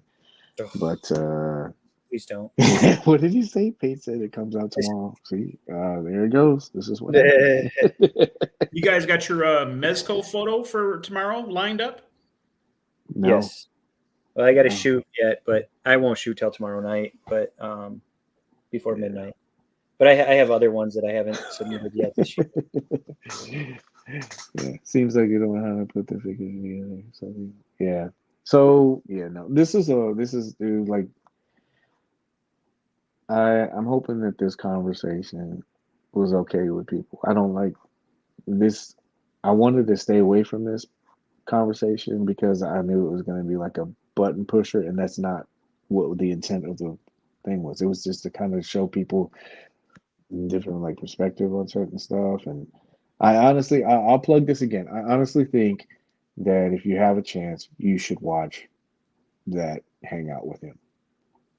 I mean, there's a lot of information in there. Yeah, it might have, a 2-year stamp on it, but I'm telling you, I watched some of that stuff today, and I was catching little things that I didn't catch it during the time. And he does explain some of those things. I was thinking about cutting it up and just doing reels, just to kind of have it, but I didn't know how well it would go. Like I didn't want people thinking I was spamming with that interview, but there's things in there that he explains, You know, just the process of what they had to go through to create that figure. I think he said that figure, I didn't want to give people ammo for this, but I think he said that figure was in development years before they even announced it. I think like 6 to 8 years or something like that. So But somebody's gonna run with that's that. Say, a, oh God, it's been 13 years. that's a thing. Negotiating contracts with WB. Keaton, I'm sure, is involved with that as well. I mean, it's his likeness ultimately. I'm sure he owns the right to his likeness. Yeah. There's a When lot of is the Ghost Rider talk? Everybody's just naming these figures that are like 2 or 3 years. yeah, Paige. Bring out Ghost Rider. I'm ready for that. No. Yeah, that. I hope we get it soon. I do. I hope, and it's everything everybody wants, because that's really what I want. Everybody to be happy with their figures, because nobody wants to hear somebody have a shitty experience. I don't care what kind of person you are. You don't want to. I don't want to hear Cory say, "Man, this Batman sucks." Yeah. Yeah. Where's my Yeah. Val Kilmer? Yeah. Yes. Yeah. Where's the I'm nipples? surprised. Got this suit came with nipples. Individual conversation, Ghost Rider, go figure, go. So I was just going through some of the comments. Oh, Green Ranger talk. Oh. Yeah, when's the Green Ranger talk? See, dude, this is the exact reason why I try to stay away from this stuff on this, because it never. I'm hoping that it went the way where there was a discussion. It wasn't to try to divide people or try to like say who's right and who's wrong, because that's not the point. The whole thing is that, like I said, I saw a couple videos, and Kevin, not saying that I didn't like what you put out. I thought it was very thought provoking. And then Nate and Josh from the figure booth, I enjoyed that. But I heard some of the conversation, and I was like, okay, I understand this point. I think it's only fair to bring out another point. So that was the only reason why. And like I said, that's the reason why I don't like doing this. So thank you for reaffirming it for me. I hate dividing it, man. I really don't. I would like it if we just like could be able to talk about all this stuff. But I think it went all right. You know, nobody killed anybody virtually, I guess, right? We'll wait to see tomorrow. We're gonna shut down. Or you wait to see tomorrow, or like Check in the your next inbox. week. Right, yeah. Oh God, dude. Yeah. You know how all of a sudden there'll be videos and shit like that, and say, I just watched this program. This guy doesn't know what the fuck he's talking about. Yeah. So anyway, some people will never be satisfied yet. That's not it. So I know dude. I told you this will go long. Remember, I was in the chat. And I was saying, yeah, I got a lot of stuff I'm talking about. You're like, you think it's gonna go that long? I'm like, yeah. Yeah, I did say that, didn't I? Yeah. Yeah. I guess it just shows you how little I think of it, though. Like I don't ever think about that figure. You know, like I don't. There's a lot of things that I think about at some point every day. That's just not one of them. Yes, it's not. I think, like I said before, it was thought provoking. When I saw those 2 videos, that's the first thing I looked at, and I was like, oh wow, this is interesting. It's an interesting take. So yeah. And you know me, if I say he who should not be named, that's obviously I don't talk about that too much. Yeah. So, and how many times I said it tonight? 8 to 10 times. So that's 8 to 10 more months. We're good. Get you through this year. Yeah, get you through this year. What does it say? Can you slip the idea of a Costner from Water? Oh wow, yeah, Kevin Costner. Oh, Waterworld. Yeah. Yeah. I just saw I would love to have that conversation with him, man. Dude, I hate to keep saying it. Dude, I enjoyed that. I think I enjoyed it just because it was talking to him, but there's so much insight with that, dude. If I had another opportunity to do that with him, because he's just so busy, and I don't know how much he would want to rehash, or you would have to take a different approach to it, or have different topics. I wouldn't want to have to talk about the same stuff over and over again, you know, acting like you're berating him about stuff. It would have to be something completely different, but yeah, definitely. I would love to try to have that conversation with him again. The Hangout Part 2. The conversation. part 2. Yeah, it'll be fun. Yeah, we'll see. All right. Well, I heard you're going to do it like face to face and get a tour of the company and the manufacturing plant. you want to hear Oh. something? Yo, you want to hear something? I told Jason this once before. I said I wanted to try to do that and have it like in his office, where you had the conversation. Well, On the desk. yeah, but there was like different camera angles and stuff like that. Make it like professional and stuff, and we do it pre-recorded or do it recorded or something like that. But then another idea I had that I floated that I told Jason about, I was like, I think it would be really cool to do a segment on the development of a figure, not get into their private stuff, but be like, yeah, be like, we're doing this figure. This is going to be figure X. Okay. What do you have to do for it? Well, we send it to these people. They come back with these proofs. We do this. And then follow this one project through the whole time. Kind of like one of those documentaries. So people have an idea of what actually goes into the figure, how long it takes, the complications.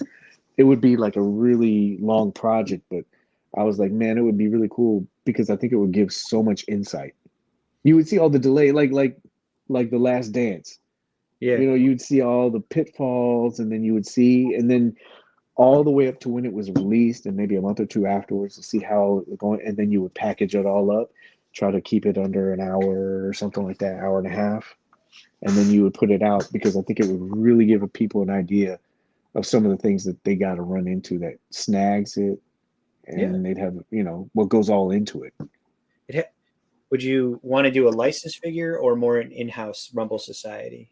Dude, whatever would be easy for. I don't think I would want to do license because you would be treading into those licenses, and I don't think that they would let you get in there. Like if you did it with DC, I'm pretty sure they're really strict.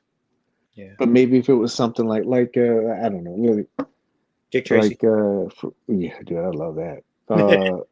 like if Rosetta Girls, like if they did something like Fire and Ice, if they did something like that, or they did Red Sonja, a female by that'd be cool. But do you know what I mean? You would just go through the process and you get to see it, and I think it would really help the community understand what goes all into it. Yeah. So they haven't responded yet. All right. Well, thank you guys, and thank you everybody that was in here. I appreciate you. I hate having these deep ones. I always feel like it's bad. It's good conversation, man. I don't think anybody walked away with hard feelings. No. At least I would hope not. I would hope not. Yeah. I'm not gonna. Because it's just if you're hurt by how someone feels, then I'm justified to have my feelings. I'm entitled to my feelings just like you're entitled to your feelings. Exactly. Hey, look, see? Oh, there he is, 89 Batman. Everybody tuned out. Oh. I would actually wait. I would wait and do that. Yeah, bro. I keep that box around in the green. How can you be sad when you got like toys to play with? Yeah. Yo, I started painting Minnie's skulls and stuff like that too. I started painting those. And then I had like all the other stuff, so I gotta paint that stuff anyway. Yeah, that one of hers that you sent me was really nice. Yeah, man, I can't wait. I'm hoping she'll like it, man. I'm trying to take extra care of it. Can we tell them what I volunteered Cory and I to do? Oh boy. Oh yeah. Definitely. Oh boy. Floor is yours, sir. Floor is yours. You'll get some crazy pictures if it comes from Cory's address. It's okay. It's just to stuff the box, as he tells me. But well, along with Paige's giveaways, Cory and I are gonna 3D print something that'll go with like the Mezco theme of the month. Say we get 89 Batman. We'll 3D print something that goes with 89 Batman to go in the contest. So we'll throw that at you. Yes. However, Paige feels that he wants to award it to people. So. Yeah. So I'll make sure whenever that happens. I didn't do anything tonight because it was so heavy, but the next time we do something, I'll do it. I'm still trying to figure out if I want to do something tomorrow when they do 112. I mean, we pretty much, I think, went over everything unless they do something special, but I don't know. Maybe if it's something like that, I'll just do like a quick show or maybe a grub report. But the next time we do a show, or if I do a show, I'll make sure I put that in there. I do have the list of people that have entries so far, and I think for January, I think I might just do it at the end. So like at the end, because stuff is just kind of crunched right now and tight. And then like finish that video up and do other stuff. So Trying to shoot that 112-day picture too. no, I'm not gonna be able to do that. I know we talked about that. Yeah, I'll never win that shit. Cory, you I'm got not your saying it's shit. I'm just meaning What's that? I won't win any of that. 112 photo. You got one? You got one locked and loaded? I do not. What? I do my best work under pressure. He's gonna submit it at 11:59 tomorrow night. You know it, man. I do my best work under pressure. Christmas shopping, photographs, last minute. I'm all about last minute. I'm actually gonna steal somebody's photo. I'm gonna steal one of Paige's and just put it on there. Say, It won't be "This is much. You're not gonna have a variety, sir. Yeah. There's not that many. won't even be a Mezco figure." But Yeah. I I'm gonna need, throw it I up need there. to. Well, I tried to tell people in the group today that we got 112 day and everybody's gonna probably put stuff out, but don't forget it's Friday the 13th. You told me And that. We talked about that yeah, this morning on the yeah. ride to And work. and I'm pretty sure that that would probably be a good picture for Mezco Monday Mm-hmm. or the fan feature Friday, even if you worked on it now. I mean, that's what I think. Fan feature Friday, they probably do Jason because it's Friday the 13th. So, just a heads up. We never know. Tap in, Plasty's like Plasty. That's about it. Man, thank you guys for marathoning with me and being part of this conversation. And thank everybody in the chat too, bringing that energy. I appreciate you guys. And remember, none of that's personal. Yeah, thank you, everybody. Always good talking to you guys. Good convos. Mm-hmm. You need to Talk restart. about 10 minutes. Yeah, no. Oh, really? I just thought of something. You know what would be really, really funny? Let me do this really quick. Hold on a second. You know what? It wouldn't be funny because of everything that we talked about. But I want to leave on this really quick. Hold on a second. Did it do it? Nothing's coming up, right? Nothing's coming up. Nothing's coming up. Okay. You're not going to see the pictures of the next release. Just kidding.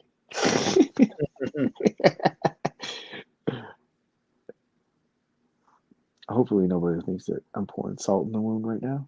The Val Kilmer Batman. Ugh, gross. Who's your favorite Batman? My favorite Batman? Yeah. Who's your favorite?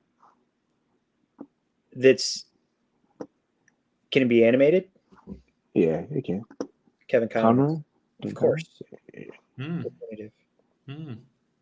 Live action? Yeah. Adam West. What about you? CC, what about you? Oh, Adam West? Yeah, I like Adam West. CC, really quick. So live action, I like the Bale movies, but it wasn't necessarily because I felt like he was the best Batman. I just like those movies. This is probably gonna be an unpopular opinion, but I really enjoyed the Pattinson Bat. I really did. I thought that movie was great. I thought he did a good job. I'd put that one up there with anybody. Yeah, I would too. I just So are we screen sharing? we are. All right. Ooh. Yeah, salt in the wound, right? For 89 Wouldn't it be ironic if this got delayed, but it came out on the 23rd? Oh!